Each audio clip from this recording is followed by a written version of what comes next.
अगर मैं आपसे बोलूं कि आप 30 किलोमीटर पर सेकंड की वेलोसिटी के साथ सन के अराउंड रिवॉल्व कर रहे हैं तो क्या आपको यकीन होगा? हम ऐसे ही कुछ कॉन्सेप्ट को आज इस लेक्चर में पढ़ेंगे। हेलो एवरीवन, कैसे हो आप लोग? मेरा नाम प्रखर मिश्रा है। आज हम पढ़ेंगे मोशन, क्लास 9 का मोशन चैप्टर। जिन्होंने ये चैप्टर ऑलरेडी पढ़ रखा है उनके लिए अच्छी बात है, जिन्होंने बिल्कुल नहीं पढ़ रखा है अगर आप इस लेक्चर को देखते हो तो आपको बेसिक से लेकर एडवांस लेवल की नॉलेज हो जाएगा। तो बिना ही टाइम वेस्ट किए स्टार्ट करते हैं आज का ये चैप्टर। तो हमको आज पढ़ना क्या क्या है इस चैप्टर में, देखिए ये कुछ टॉपिक्स हैं जो आपको इस चैप्टर में स्टडी करनी है। तो इसमें बेसिक है। सबसे पहले आपको स्टडी करनी होगी मोशन के बारे में कुछ introduction, second displacement, distance, speed, velocity, acceleration, graphs, equations, uniform motion, uniform circular motion, ये सब कुछ टॉपिक्स हैं, इनको हम स्टडी करेंगे और इन सबको हम लोग डिटेल में स्टडी करेंगे। तो चलिए बेसिक से स्टार्ट करते हैं। सबसे पहले मोशन, कोई भी ऑब्जेक्ट मोशन में कब होता है? सिंपल सा डेफिनेशन है, अगर कोई भी ऑब्जेक्ट टाइम के रिस्पेक्ट में अपने पोजीशन को चेंज कर रहा है तो मोशन में है। देखिए मोशन जो है वो थोड़ा सा रिलेटिव है, अभी मैं इसको डिटेल में बताऊंगा। अभी के लिए ऐसे समझो, कोई भी ऑब्जेक्ट अगर टाइम के रिस्पेक्ट में अपने पोजीशन को चेंज कर रहा है तो मोशन में है। जैसे मैं अभी रुका हूं तो मैं रेस्ट में हुआ। अगर मैं चलना स्टार्ट कर दूं, ठीक है, मैं चलना स्टार्ट कर दूं तो टाइम के रिस्पेक्ट में मैं अपनी पोजीशन को चेंज कर रहा हूं तो मैं किस में आ गया? मोशन में आ गया। तो जब भी कोई ऑब्जेक्ट टाइम के रिस्पेक्ट में अपनी पोजीशन को चेंज करता है तो वो मोशन में कहलाएगा। जैसे एक कार है रोड पे चल रही है वो मोशन में है, एक बर्ड है वो फ्लाई कर रहा है वो मोशन में है। तो देखिए क्या लिखा है, an object is said to be in motion when it changes its position with respect to time. अगर कोई भी ऑब्जेक्ट टाइम के रिस्पेक्ट में अपनी पोजीशन को चेंज करता है तो मोशन में कहलाएगा। एग्जांपल है आपका एक car moving on the road पे मूव करने वाली कार, अर्थ रोटेटिंग, ये सब इसके एग्जांपल्स हो गए। लेकिन अभी कॉन्सेप्ट खत्म नहीं हुआ है। देखिए मोशन इज रिलेटिव। मोशन जो होता है वो रिलेटिव होता है।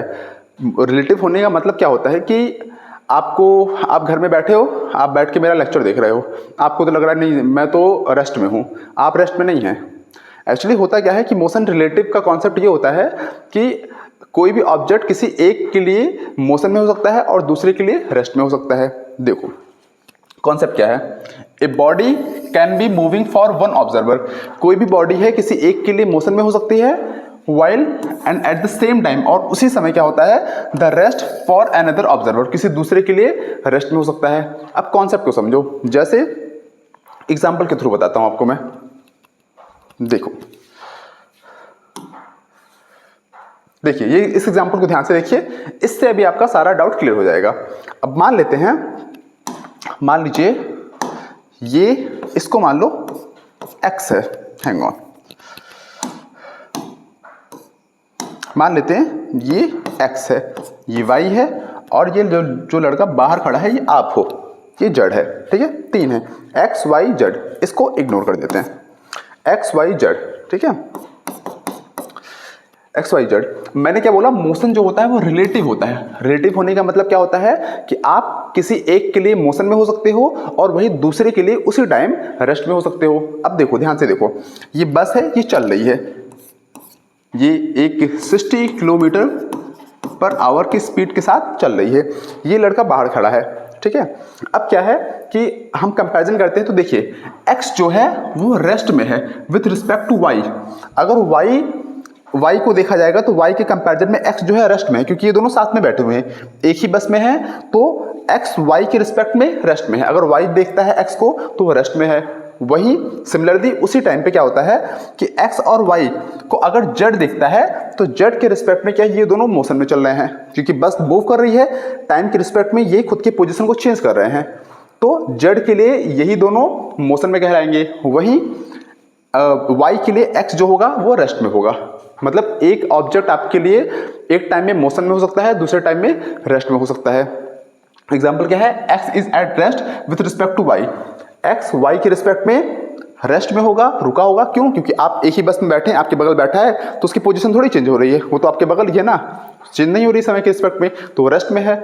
लेकिन अगर कोई बाहर आदमी खड़ा हुआ है और बाहर खड़ा होकर आपको देख रहा है, तब तो उसके रिस्पेक्ट में क्या है कि आप मूव कर रहे हैं, टाइम के साथ अपने पोजीशन को चेंज कर रहे हैं। वही but both X and Y are motion with respect to Y, लेकिन एक्स और वाई दोनों, ये दोनों जेड के रिस्पेक्ट में क्या है, मोशन में है।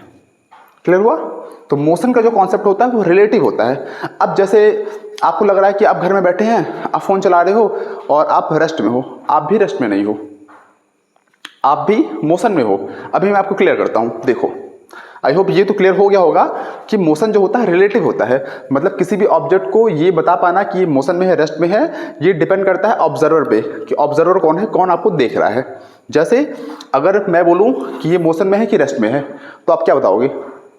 तो आप क्या बताओगे? ये डिपेंड करता है कि आपका ऑब्जर्वर कौन है। अगर ऑब्जर्वर ये है, वाई है, तो आप रेस्ट में हो। अगर ऑब्जर्वर जेड है तो आप मोशन में हो गए। इसका मतलब होता क्या है कि मोशन जो होता है वो रिलेटिव होता है। मोशन के बारे में ये बताना मुश्किल है कि कौन मोशन में है, कौन रेस्ट में है, ये डिपेंड करता है ऑब्जर्वर पे। अब देखो, जैसे मोशन इज रिलेटिव, ये कॉन्सेप्ट देखो, ये तो आपने देखा ही होगा। ये क्या है? आपका सोलर सिस्टम है, समझिए, ठीक है। ये सन है और हम लोग, ये अर्थ है, चारों तरफ रिवॉल्व कर रहे हैं। अब मान लेते हैं एक्स यहाँ पे है और वाई यहाँ पे है और जेड भी यहाँ पे है। मैं आप लोग को बना ही देता हूँ। मान लो आप यहाँ पे हो और आप एक्स हो और दूसरा वाई, और ये यहाँ पे एक है जेड, ठीक। अब देखो ध्यान से, आप अर्थ पे हो, ठीक है। अर्थ पे दो लोग हैं, एक एक्स है, एक वाई है। अब आप तो रूम में बैठे हो, ठीक है, आप रूम में बैठ के फोन चला रहे हो, तो आपको ऐसा लग रहा है कि आप रेस्ट में हो। अब ध्यान से ऐसा समझो कि जो अर्थ है वो सन की चारों तरफ रिवॉल्व कर रही है, चारों तरफ रिवॉल्व कर रही है, और कौन से वेलोसिटी के साथ कर रही है? कितनी वेलोसिटी है? अप्रॉक्स 30,000 मीटर, या फिर मैं किलोमीटर में इसको लेता हूं तो होता है आपका 30 किलोमीटर पर सेकंड। अब गैस करो कितना है? 30 किलोमीटर पर सेकंड। मतलब आपका जो अर्थ है वो एक सेकंड में 30 किलोमीटर चक्कर लगाता है। 30 किलोमीटर बहुत होते हैं, ठीक है। और आपको ये लग रहा है कि आप रेस्ट में हैं। तो आप ध्यान से समझो, अगर आपके साथ ये बैठा है और आपके साथ ये, आप ये हो और आपके साथ ये बैठा है, इसके कंपैरिजन में आप रेस्ट में हो, क्योंकि आप साथ में बैठे हो, वो भी रेस्ट में, ये भी रेस्ट में, क्योंकि देखने वाला अगर ये है तो आप रेस्ट में हो। वहीं पे अगर ये आदमी जेड जो है, जेड अगर आपको देखता है, जेड अगर वाई को देखता है, तो जेड क्या बोलेगा कि आप मूविंग हो, आप मोशन में हो। तो जेड के लिए क्या है? आप मोशन में हैं। क्यों? क्योंकि अर्थ क्या है? अर्थ 30 किलोमीटर पर सेकंड की वेलोसिटी के साथ सन के अराउंड मूव कर रहा है, तो जेड के रिस्पेक्ट में आप मोशन में हो गए। क्लियर? वहीं अगर मैं एक्स से पूछूंगा, क्योंकि एक्स भी क्या है? आपके बगल ही बैठा है, तो एक्स के रिस्पेक्ट में आप किस में हो गए? रेस्ट में हो गए। तो इसका मतलब वाई की पोजीशन, वाई मोशन में होगा, रेस्ट में होगा। ये किस पे डिपेंड करता है? ऑब्जर्वर पे। अगर ऑब्जर्वर आपका जेड है तो आप क्या हुए? मोशन में हो गए। अगर ऑब्जर्वर आपका एक्स है तो आप रेस्ट में हो गए। तो ये कॉन्सेप्ट होता है मोशन का, कि मोशन जो होता है रिलेटिव होता है। मैं आपको बताऊं कि नॉर्मली ये कॉन्सेप्ट सबका क्लियर नहीं होता है, बहुत कम ही लोगों का क्लियर होता है कि वो क्लियर कर पाए कि कौन मोशन में, कौन रेस्ट में है। आई होप आपका क्लियर हो गया होगा। तो चलिए आगे बढ़ते हैं। नेक्स्ट है फिजिकल क्वांटिटीज। आपको पता होगा फिजिकल क्वांटिटीज क्या होती है, अगर नहीं पता है तो कोई नहीं, मैं क्लियर कर दे रहा हूं।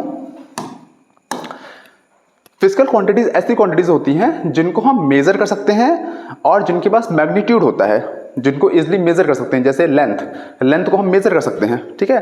तो फिजिकल क्वांटिटीज ऐसी क्वांटिटीज होती हैं जिनको हम मेजर कर सकते हैं और जिनके पास मैग्नीट्यूड होता है, और कभी कभी उनके पास डायरेक्शन भी होता है, ठीक है। अब देखो, physical quantities are those quantities that can be measured. ऐसी क्वांटिटीज जिसको हम मेजर कर सकते हैं एंड हैव ए मैग्नीट्यूड, जिनके पास मैग्नीट्यूड हो।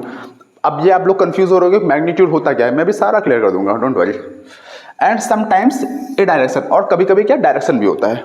तो फिजिकल क्वांटिटीज नॉर्मली क्या होती हैं? ऐसी क्वांटिटीज जिनको हम मेजर कर सकते हैं, साथ में उनके पास मैग्नीट्यूड होता है और कभी कभी उनके पास डायरेक्शन भी होता है। एग्जाम्पल्स, लेंथ हो गया, लेंथ को हम आराम से मेजर कर सकते हैं, ठीक है। मास मेजर कर सकते हैं, टाइम मेजर कर सकते हैं।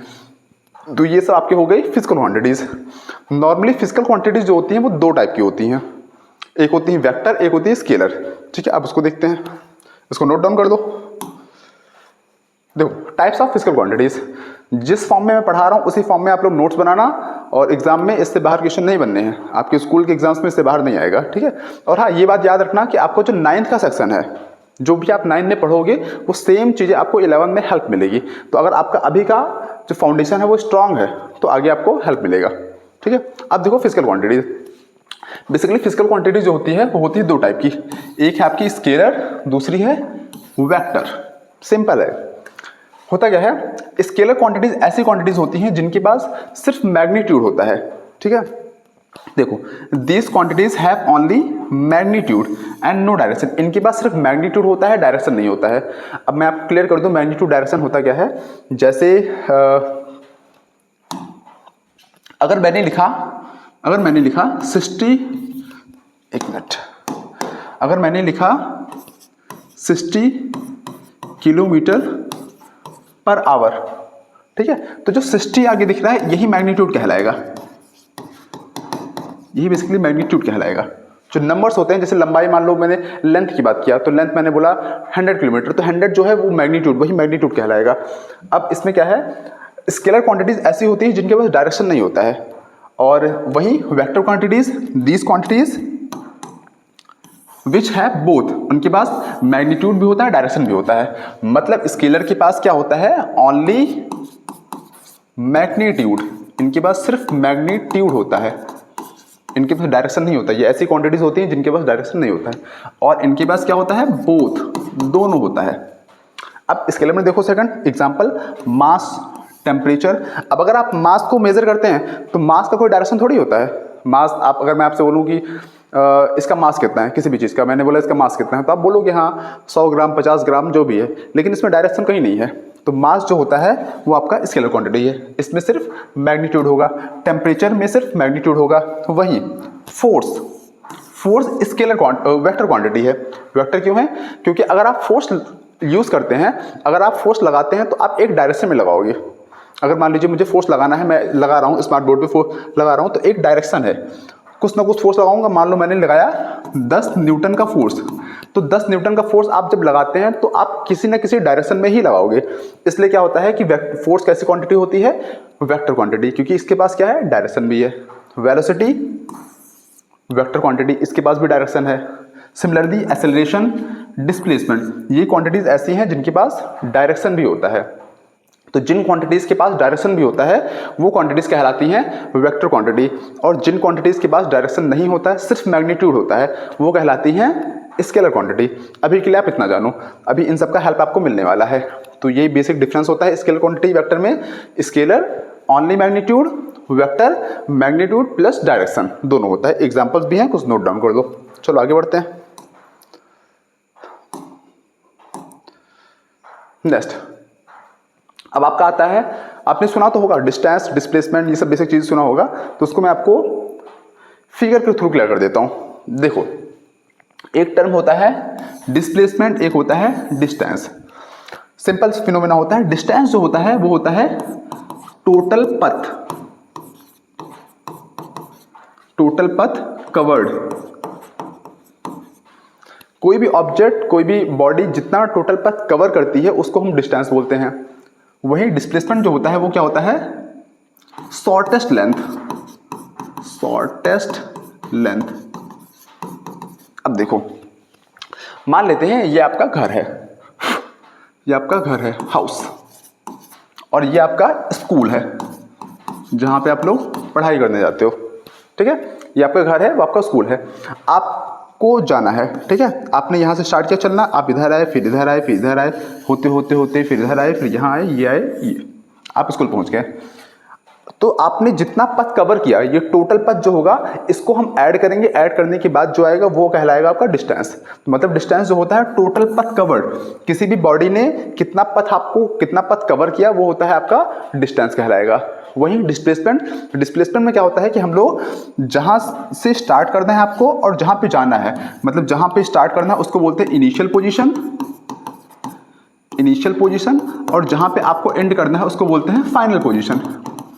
तो इनिशियल पोजीशन और फाइनल पोजीशन के बीच में जो डिफरेंस होता है, जो भी डिस्टेंस होता है, उसी को हम लोग बोल देते हैं डिस्प्लेसमेंट। तो ये आपका डिस्प्लेसमेंट कहलाता है।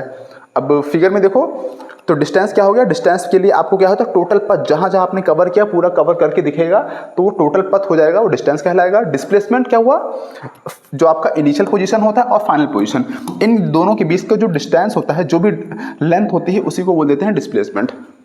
क्लियर। अब देखो एक एग्जांपल के थ्रू मैं आपको क्लियर करता हूं। जैसे मान लीजिए, मान लो ये आपका घर है, ठीक, ये आपका हाउस है, ये हाउस है, और ये आपका स्कूल है। आपने चलना चालू किया, क्योंकि आप लोग का अगर आप लोग अपने घर से स्कूल को जाते होगे तो आपका रास्ता ऐसा नहीं होगा ना कि सीधे स्ट्रेट स्कूल पे जाके मिलता होगा, मुड़ते इधर उधर घूमते टहलते फिर जल्दी निकलते होगे। तो मान लीजिए आपने चलना स्टार्ट किया, आप आए 5 किलोमीटर, फिर आपने इधर टर्न लिया और आप आए 10 किलोमीटर, फिर आपने इधर टर्न लिया, फिर आप आए 5 किलोमीटर। ठीक। अब इसमें आपको दो चीज बतानी है। फर्स्ट आपको बताना है डिस्टेंस। अब डिस्टेंस में मैंने क्या बोला है, टोटल पथ कवर्ड, जितनी भी लंबाई टोटल कवर की गई होती है वो कहलाती है डिस्टेंस। तो कितना हुआ, यहां से यहां तक आए 5 किलोमीटर, और यहां से फिर इधर आए 10 किलोमीटर, फिर इधर से इधर 5, तो 5 + 10 15 + 5 20 किलोमीटर हो गया आपका क्या, डिस्टेंस हो गया। क्लियर। डिस्प्लेसमेंट क्या होता है, आपका जो इनिशियल पोजीशन होता है और फाइनल पोजीशन, इनके बीच का लेंथ। तो इनिशियल पोजीशन आपका क्या हाउस है, आपने यहां से स्टार्ट किया, आपने यहां पे एंड किया, तो आप एक डायरेक्ट लाइन ड्रॉ कर दो। शॉर्टेस्ट लेंथ, सबसे शॉर्टेस्ट लेंथ तो यही है ना। तो डिस्प्लेसमेंट में होता क्या है, शॉर्टेस्ट लेंथ, तो शॉर्टेस्ट लेंथ तो आप यही ड्रॉ कर सकते हो। अब देखो यहां से यहां के बीच का डिस्टेंस क्या होगा, लेंथ क्या होगा, जो ये है ये होगा, तो ये 10 किलोमीटर है तो ये भी 10 किलोमीटर हुआ। तो इसका मतलब आपका डिस्प्लेसमेंट क्या होगा, डिस्प्लेसमेंट होगा आपका 10 किलोमीटर। आई होप आपको क्लियर हो गया होगा डिस्टेंस क्या है, डिस्प्लेसमेंट क्या है। अब देखो, अभी मैं इसके क्वेश्चन भी कराऊंगा ताकि आपको और भी कॉन्सेप्ट क्लियर हो जाए। डिस्टेंस, डिस्टेंस में देखो डेफिनेशन में क्या लिखा हुआ है, the total path length covered by an object is called the distance. Total path length covered by object is called distance. जैसे यहां से चला, आपने चालू किया, यहां से चलना, आप इधर आए, फिर इधर आए, फिर इधर आए। मान लो आप आए 2 किलोमीटर, 3 किलोमीटर, 2 किलोमीटर और फिर 3 किलोमीटर। तो अगर मैं पूछूं बॉडी ए से बी के बीच का डिस्टेंस कितना है, तो डिस्टेंस में क्या करोगे, जितना भी पथ आपने कवर किया है इन सबको ऐड कर दो। 2 और 3 5, 2 7 3 10, तो डिस्टेंस कितना आ गया, 10 किलोमीटर। सिंपल।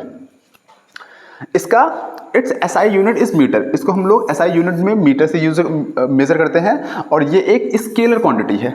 स्केलर क्वांटिटी मतलब क्या होता है, ओनली मैग्नीट्यूड, अभी मैंने बताया है, ओनली मैग्नीट्यूड, ये हो गया। तो डिस्टेंस क्या है, टोटल पथ कवर्ड बाय एन ऑब्जेक्ट। कोई भी बॉडी जितना पथ टोटल कवर करती है उसको बोल देते हैं डिस्टेंस।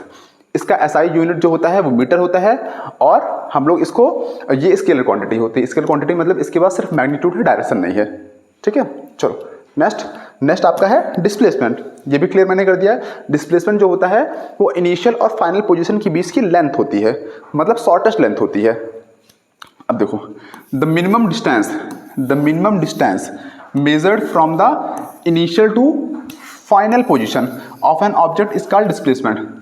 किसी भी बॉडी के द्वारा इनिशियल और फाइनल पोजीशन के बीच में जो डिस्टेंस होता है, मिनिमम लेंथ होता है, उसी को हम लोग डिस्प्लेसमेंट बोलते हैं, या फिर इसको बोलते हैं शॉर्टेस्ट लेंथ। जैसे आपने चलना यहाँ से स्टार्ट किया and then you went here, और आप यहाँ आ गए। मान लीजिए आप यहाँ से आए हैं 4 किलोमीटर, और आप यहाँ पे आए हैं 5 किलोमीटर। तो ये पॉइंट ए है, ये बी है, और आपको बताना है डिस्प्लेसमेंट। तो नंबर कुछ ऐसा ले लेते हैं, 12 किलोमीटर ले लेते हैं, और इसको ले लेते हैं 5, और आपको डिस्प्लेसमेंट बताना है ए से बी के बीच का। देखो डिस्टेंस तो क्लियर है, डिस्टेंस क्या है, टोटल पथ कितना, 12 और +5 17 किलोमीटर हो गया डिस्टेंस। डिस्प्लेसमेंट में क्या होता है, आपने चलना यहाँ से चालू किया, एंड आपने यहाँ किया, ये इनिशियल पोजीशन और ये फाइनल पोजीशन। इन दोनों के बीच का जो शॉर्टेस्ट लेंथ होगा, शॉर्टेस्ट लेंथ क्या होगा, यही आप ड्रॉ कर दो एक लाइन, यही हो गया आपका डिस्प्लेसमेंट।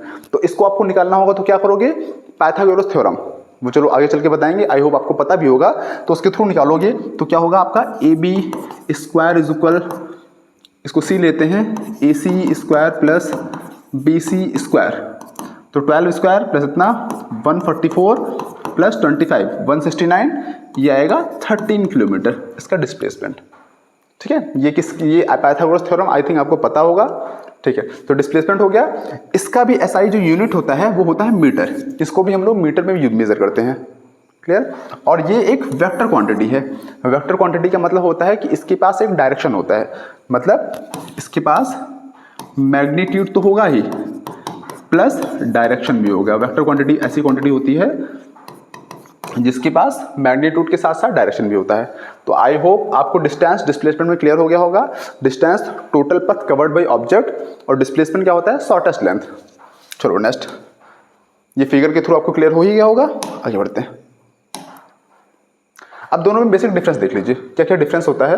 कभी कभी एग्जाम में पूछते हैं, sometimes they ask you what is the difference between distance and displacement, तो आई होप आपको आना चाहिए। डिस्टेंस में क्या है, it is a scalar quantity. Distance scalar quantity मैंने बता रखा है। डिस्प्लेसमेंट ये वेक्टर क्वांटिटी है, इसके पास डायरेक्शन भी होता है।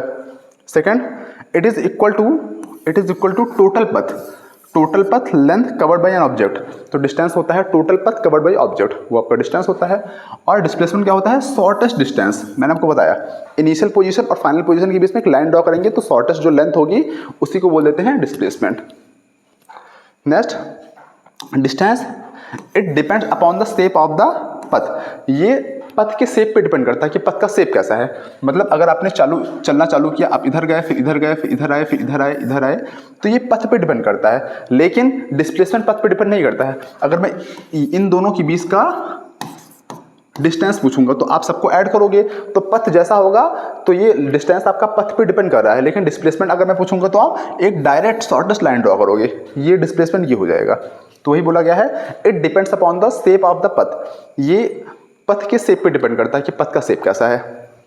ये इट डज नॉट डिपेंड, ये डिपेंड नहीं करता पथ का शेप कैसा भी हो, लेकिन हमें तो क्या इनिशियल और फाइनल पोजीशन के बीच का लेंथ लेना है, शॉर्टेस्ट लंबाई लेनी है, बस उसी से हमको पता चल जाएगा कि डिस्प्लेसमेंट कितना है। तो it does not depend upon the shape of the path, पथ का शेप पे बिल्कुल भी डिपेंड नहीं करता है displacement. Next, it is always positive. Distance जो होता है ऑलवेज पॉजिटिव होता है। आपने कभी सुना कि हाँ किसी ने बोला कि मेरा घर स्कूल से -5 किलोमीटर है या -10 किलोमीटर है? नहीं, क्योंकि आमतौर पे होता क्या है ना कि डिस्टेंस हमेशा पॉजिटिव होता है। तो distance is always positive, never negative. Displacement जो होता है इसके कई एस्पेक्ट्स हैं, ये पॉजिटिव भी होता है, नेगेटिव भी होता है और जीरो भी होता है, तीनों होता है। तो इट मे बी पॉजिटिव, ये भी हो सकता है, इट मे बी नेगेटिव और जीरो। अब आप सोच रहे होगा कि पॉजिटिव होगा तो ठीक है, वो तो समझ में आता है, नेगेटिव कैसे होगा, जीरो कैसे होगा, तो डोंट वरी, ये सब सारे कॉन्सेप्ट को आगे बताएंगे कैसे होगा है कैसे नहीं। चलो नोट डाउन कर दो, आगे बढ़ते हैं। अब एक क्वेश्चन देखते हैं कि इसमें है क्या, a person walks 4 metre north. एक आदमी है जो 4 मीटर नॉर्थ जाता है। देखो ये मान लो यहाँ से इसने स्टार्ट किया इनिशियल पोजीशन से और ये 4 मीटर नॉर्थ गया। ठीक है, मान लेते हैं 4 मीटर नॉर्थ ऊपर की तरफ गया, देन 3 मीटर साउथ और फिर 3 मीटर साउथ गया। तो साउथ जो होता है वो तो नीचे की तरफ होता है। अब जब बनाओगे डायग्राम तो नॉर्थ ऊपर है तो साउथ नीचे है। इसका मतलब क्या है कि मैं पॉइंट डोनेट कर देता हूँ, 1 2 3 1 2 3 4, हाँ ठीक है। और ये 4 मीटर ऊपर गया और फिर 3 मीटर साउथ की तरफ आया, तो 1 2 3 यहाँ पे फिर से आ गया। यहाँ से स्टार्ट किया, यहाँ गया, फिर यहाँ से फिर यहाँ आ गया। ठीक है, तो what is the distance, total distance and displacement. Total distance बताना, टोटल डिस्प्लेसमेंट। अब क्वेश्चन को ध्यान से समझो। क्वेश्चन में क्या बोला गया है, ये एक आदमी है, इसने चलना स्टार्ट किया तो पहले कितना गया, 4 किलोमीटर गया और उसके बाद से वापस कितना आया, यहाँ से इस पॉइंट तक आया, 3 किलोमीटर आया। तो डिस्टेंस क्या होगा, डिस्टेंस तो हम लोग क्या करते हैं, टोटल पथ कवर्ड, कितना पथ उसने कवर किया। तो पहले ऊपर की तरफ जाते समय कितना कवर किया था, 3 किलोमीटर। तो डिस्टेंस क्या हुआ, पहले तो 4 किलोमीटर ऊपर गया और 3 किलोमीटर फिर वापस आया, तो 4 + 3 कितना हो गया, 7 किलोमीटर। ये तो आपका डिस्टेंस हो गया। और सेकंड आता है आपका डिस्प्लेसमेंट। डिस्प्लेसमेंट में क्या होता है, शॉर्टेस्ट पथ। अब शॉर्टेस्ट पथ क्या होता है कि इनिशियल पोजीशन आपकी ये थी, यहाँ से इसने स्टार्ट किया था और लास्ट में मूव करके फिर इस पे आ गया। अब इन दोनों के बीच की जो लेंथ होगी वही होगी शॉर्टेस्ट लेंथ, वही होगा डिस्प्लेसमेंट। तो इनके बीच में लेंथ कितनी है, 1 किलोमीटर, क्योंकि टोटल 4 था और 3 वापस आया तो कितना बचा, 1। तो ये 1 किलोमीटर हो गया इसका डिस्प्लेसमेंट। अब देखिए चेक करते हैं ऑप्शंस में। डिस्टेंस 7 किलोमीटर, ठीक है, डिस्प्लेसमेंट 1, तो ये आपका करेक्ट ऑप्शन है। बाकी डिस्टेंस 1 किलोमीटर बिल्कुल नहीं होगा, डिस्टेंस 7 और डिस्प्लेसमेंट भी 7, ये नहीं होगा, डिस्टेंस इतना ये भी नहीं होगा। तो option first is the correct option.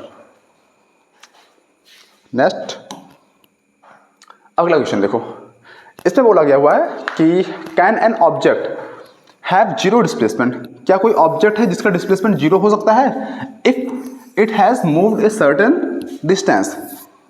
बोला गया है कि क्या कोई ऑब्जेक्ट ऐसा है जिसका जिसका डिस्प्लेसमेंट जीरो हो सकता है अगर उसने कोई भी डिस्टेंस मूव किया हो।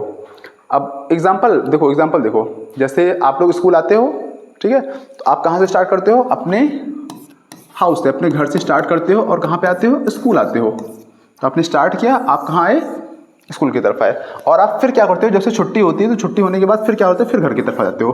तो आपका डिस्प्लेसमेंट कितना हुआ, जीरो हुआ, क्योंकि आपने जहाँ से स्टार्ट किया था वहीं पे आपने एंड कर दिया। मतलब आपने सुबह स्टार्ट किया था, ए से, घर से स्टार्ट किया था, आप यहाँ आए, स्कूल की तरफ आए। मान लेते हैं आपका घर से स्कूल की जो डिस्टेंस है वो 5 किलोमीटर है, ठीक, मान लो 5 किलोमीटर है। तो आप गए 5 किलोमीटर, ठीक, फिर वापस आए 5 किलोमीटर, तो आपका डिस्टेंस कितना हुआ, आपका डिस्टेंस हो गया 10 किलोमीटर। आपका डिस्प्लेसमेंट कितना हुआ, क्योंकि आपने जहां से स्टार्ट किया था फाइनली आप फिर वहीं आ गए। आपका इनिशियल पोजीशन और फाइनल पोजीशन के बीच का जो डिस्टेंस होता है वही कहलाता है डिस्प्लेसमेंट। तो आपका जो इनिशियल पोजीशन है वो और लास्ट में आपका फाइनल पोजीशन भी वही हो गया है। तो इसका मतलब क्या है, आपने कोई भी शॉर्टेस्ट लंबाई नहीं ट्रेवल किया है, तो आपका डिस्प्लेसमेंट हो जाएगा 0। तो बोला गया है क्या ये पॉसिबल है, तो यस। तो डिस्टेंस देखो, डिस्टेंस इसने 10 किलोमीटर ट्रेवल किया लेकिन डिस्प्लेसमेंट कितना हो गया, 0 हो गया। चलो नेक्स्ट, अब ये क्वेश्चन देखो, ये एग्जाम्स में आते हैं ऐसे क्वेश्चंस, इसमें थोड़ा सा दिमाग लगाओगे सब क्लियर हो जाएगा। अब इसमें असर्शन है, कुछ असर्शंस दे रखे हैं, इनको आपको थोड़ा केयरफुली रीड करना है। देखो लिखा है distance is always greater than और इक्वल टू डिस्प्लेसमेंट, कि डिस्टेंस जो होता है वो हमेशा डिस्प्लेसमेंट के बराबर होगा या उससे बड़ा होगा, ठीक है। मतलब डिस्टेंस इज ऑलवेज ग्रेटर और इक्वल देन डिस्प्लेसमेंट, ये असर्शन कंप्लीटली ट्रू है, ऐसा पॉसिबल है, यही होता ही है कि आपका जो डिस्टेंस होता है वो हमेशा या तो डिस्प्लेसमेंट के बराबर होगा या डिस्प्लेसमेंट से ज़्यादा ही होगा। तो इसका मतलब जो आपका पहला असर्शन है वो क्या है, ट्रू है, ये ट्रू है। और उसका रीज़न दे रखा है कि ये जो असर्शन है इसका रीज़न ये दे रखा है कि देखते हैं ये रीज़न है सही कि नहीं है। अब रीज़न में क्या बोला गया है, distance is a scalar quantity. आपको पता है, हाँ डिस्टेंस स्केलर क्वांटिटी है बिल्कुल, क्योंकि इसके बाद सिर्फ मैग्नीट्यूड होता है, वाइल वहीं पे displacement is a vector quantity. Displacement जो होता है वेक्टर क्वांटिटी होता है, ये भी सही है, ये भी मैंने आपको अभी भी बता रखा है कि भी वेक्टर क्वांटिटी है। तो ये आपका ये रीज़न जो है, रीज़न भी करेक्ट है, ये भी ट्रू है। बट एक चीज़ समझना आपको क्या है, जो मेन है, ये असर्शन है और इस असर्शन का ये रीज़न दे रखा है। स्टेटमेंट तो ये भी करेक्ट है, ये भी करेक्ट है, दोनों करेक्ट है, ठीक है, ध्यान से देखना स्टेटमेंट ये भी करेक्ट है, ये भी करेक्ट है, लेकिन जो आपका असर्शन है इस असर्शन का ये रीज़न जो है वो नहीं करेक्ट है। मतलब जो असर्शन है इसका रीज़न ये नहीं है, जो रीज़न दे रखा है, रीज़न तो सही है, जो इसमें बोला गया है कि डिस्टेंस स्केलर क्वांटिटी है, करेक्ट है, डिस्प्लेसमेंट वेक्टर क्वांटिटी, ये भी करेक्ट है, लेकिन इस असर्शन का ये रीज़न नहीं है। तो अब ऑप्शन देखते हैं, ऑप्शन देखो उसमें बोला गया है कौन सा सही है, which one is the correct. Option A, both A and R true, दोनों सही है, बिल्कुल मैंने बताया ना, ये भी सही है, ये भी, दोनों सही है। And R is the correct explanation of A, ऐसा बिल्कुल नहीं है। देखो आर बोला गया है कि आर जो है वो ए का करेक्ट एक्सप्लेनेशन है, बिल्कुल ऐसा नहीं है। ए में अलग बात हो रही है, आर में एकदम अलग बात हो रही है, तो ऐसा बिल्कुल नहीं है। सेकंड देखते हैं, इसका मतलब ये गलत है। Second, both A and R true, दोनों करेक्ट है, सही है, but R is not the correct explanation of A, ये सही है। दोनों सही है लेकिन जो आर है वो ए का करेक्ट एक्सप्लेनेशन नहीं है, ये अलग चीज़ है, ये अलग चीज़ है। तो इसका मतलब आपका option B is the correct answer. चलो नोट डाउन कर लो, आगे बढ़ते हैं। हाँ, अब ये क्वेश्चन देखो, ये आप लोग खुद ट्राई करो, एक बार खुद ट्राई करो और मुझे कमेंट में इसका आंसर बताओ कि इसका आंसर कितना आ रहा है। चलो स्टार्ट करते हैं। देखो लिखा हुआ है a car moves 5 kilometre north and then 12 kilometre east. एक कार है, बना लेता हूँ कार, वो क्या होती है कि बोलोगे 5 किलोमीटर नॉर्थ जाती है। तो मान लेते हैं 5 किलोमीटर पहले नॉर्थ गई और एंड देन 12 किलोमीटर ईस्ट, तो ये फिर 12 किलोमीटर ईस्ट गई। ठीक, 12 किलोमीटर ईस्ट गई। एक मिनट लिख देता हूँ सही से, 5 किलोमीटर नॉर्थ और 12 किलोमीटर ईस्ट गई। मान लेते हैं ये ए से स्टार्ट किया इसने और ये बी है और ये सी है, सी पे एंड हुआ। तो what is the displacement of the car, car का डिस्प्लेसमेंट क्या होगा? एकदम छोटा सा सवाल है। डिस्प्लेसमेंट के लिए क्या करते हैं, मैंने क्या बोला कि जो आपका इनिशियल पॉइंट होता है और फाइनल पॉइंट, इनके बीच का जो शॉर्टेस्ट लेंथ होता है, तो इनिशियल आपका ए से स्टार्ट किया और फाइनल पोजीशन क्या है, सी है, तो इनके बीच का शॉर्टेस्ट लेंथ ये होगा। बस हो गया। अब डिस्प्लेसमेंट क्या होगा, क्योंकि ए सी क्या है, आपको पाइथागोरस थ्योरम लगाना है। पाइथागोरस थ्योरम में क्या हुआ, A C square is equal to A B square plus B C square, ये होता है पाइथागोरस थ्योरम। तो A C square is equal, A B क्या है 5 का square plus 12 square, A C square is equal to 25 plus 144 plus 25 is equal 169. Then we will get here AC square is equal to 169. Then we will get AC is equal 13. तो इनकी बीच का displacement क्या हुआ, 13 kilometre. Simple. तो option देख लेते हैं, 17 wrong, 13 correct answer. आपके एग्जाम्स में ऐसे क्वेश्चन आएंगे इजी वे में। आगे बढ़ते हैं। स्पीड, स्पीड तो आपने सुना होगा, ठीक है। स्पीड, आप बाइक पे बैठे होंगे तो फिर आप सोचते होंगे, अगर आप तो 9th में आ गए होंगे तो 9-10 में स्टूडेंट्स क्या होता है कि बाइक मिलती है तो वो ट्राई करते हैं कितना ऊपर चले जाए, ठीक है। तो चलो अब इसमें क्या है कि जैसे हम लोगों ने डिस्टेंस पढ़ा था, डिस्प्लेसमेंट पढ़ा था, सिमिलरली अब हमको पढ़ना होगा स्पीड। चलो देखो क्या होता है। Speed is the distance travel by an object per unit time. Per unit time में कोई भी ऑब्जेक्ट कितना डिस्टेंस ट्रेवल करता है उसी को स्पीड बोलते हैं। स्पीड मतलब क्या होता है कि पर यूनिट टाइम में आपने कितना डिस्टेंस ट्रेवल किया वही आपकी स्पीड है। मतलब speed is equal to distance upon time, मतलब एक फिक्स टाइम में, एक पर यूनिट टाइम में आपने कितना डिस्टेंस ट्रेवल किया वही आपकी स्पीड हो जाएगी। तो ये हमको ये बताता है कि आप कोई भी ऑब्जेक्ट कितना फास्ट चल रहा है।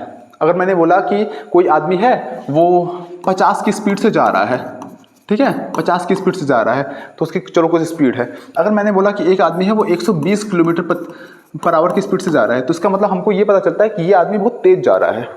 तो स्पीड हमको ये बताता है कि कोई भी ऑब्जेक्ट कितना तेज मूव कर रहा है। क्लियर। स्पीड का मतलब क्या होता है कि पर यूनिट टाइम में आपने कितना डिस्टेंस ट्रेवल किया। चलो अब होता क्या है कि ये भी स्केलर क्वांटिटी होती है। क्यों स्केलर, कैसे पता चलेगा आपको कि ये भी स्केलर है, ये भी स्केलर क्वांटिटी है।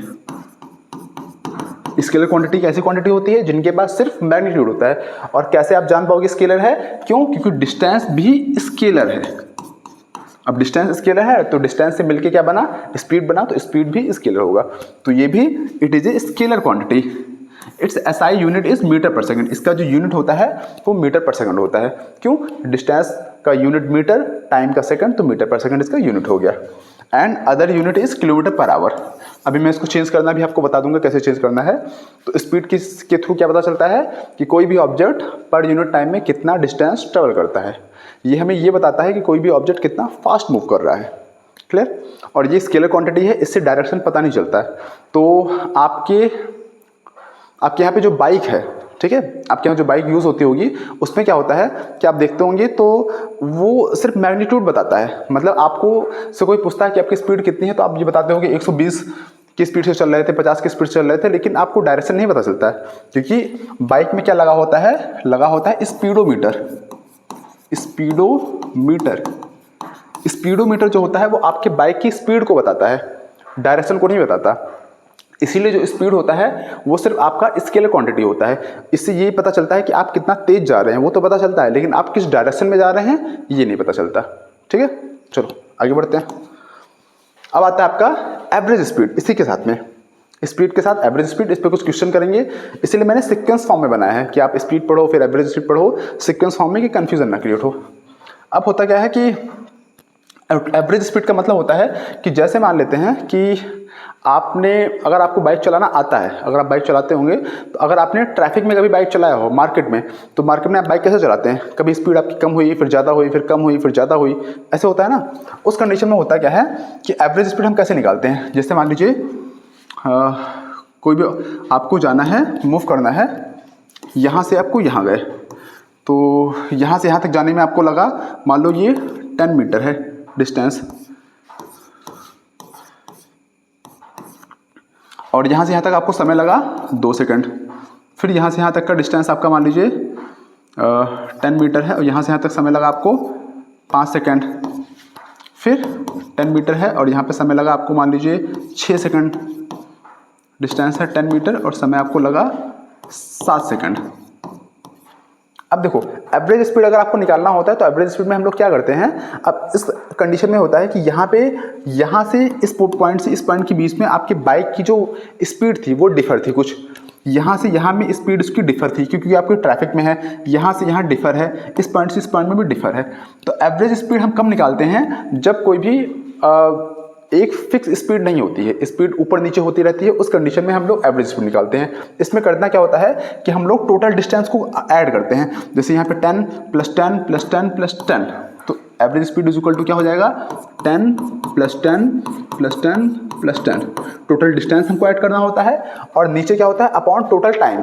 टाइम कितना लगा 2 सेकंड, 5 सेकंड, 6 सेकंड, 7 सेकंड, तो कितना हो गया 7, 14 और 6, 20।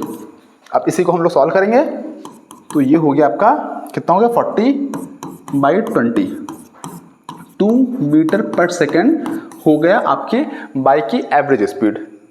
ठीक है, अब यही आपका होता है एवरेज स्पीड। तो लिखा क्या है, the average speed of an object, किसी भी ऑब्जेक्ट का एवरेज स्पीड क्या होता है, इज द टोटल डिस्टेंस, कितना डिस्टेंस उसने ट्रेवल किया है एक पॉइंट से दूसरे पॉइंट तक, total distance travelled divided by the total time, जितने टाइम में उसने ट्रेवल किया है उसे डिवाइड कर देते हैं, वही होता है आपका एवरेज स्पीड। चलो आगे बढ़ते हैं, इस पे सब पे अभी क्वेश्चन कराएंगे, डोंट वरी। हाँ, अब क्वेश्चन स्टार्ट होते हैं। देखो सिंपल है, स्पीड मैंने आपको बताया, एवरेज स्पीड बताया। अब क्वेश्चन देखो, बोला गया है ए व्हीकल मूव्स एट 60 km/h। एक कार है, ये आप वाली कार है, 60 km/h की स्पीड से वो मूव कर रही है। For the first half of the distance, जो स्टार्टिंग का आधा डिस्टेंस है उसने किस स्पीड से ट्रेवल किया 60 km/h की स्पीड से।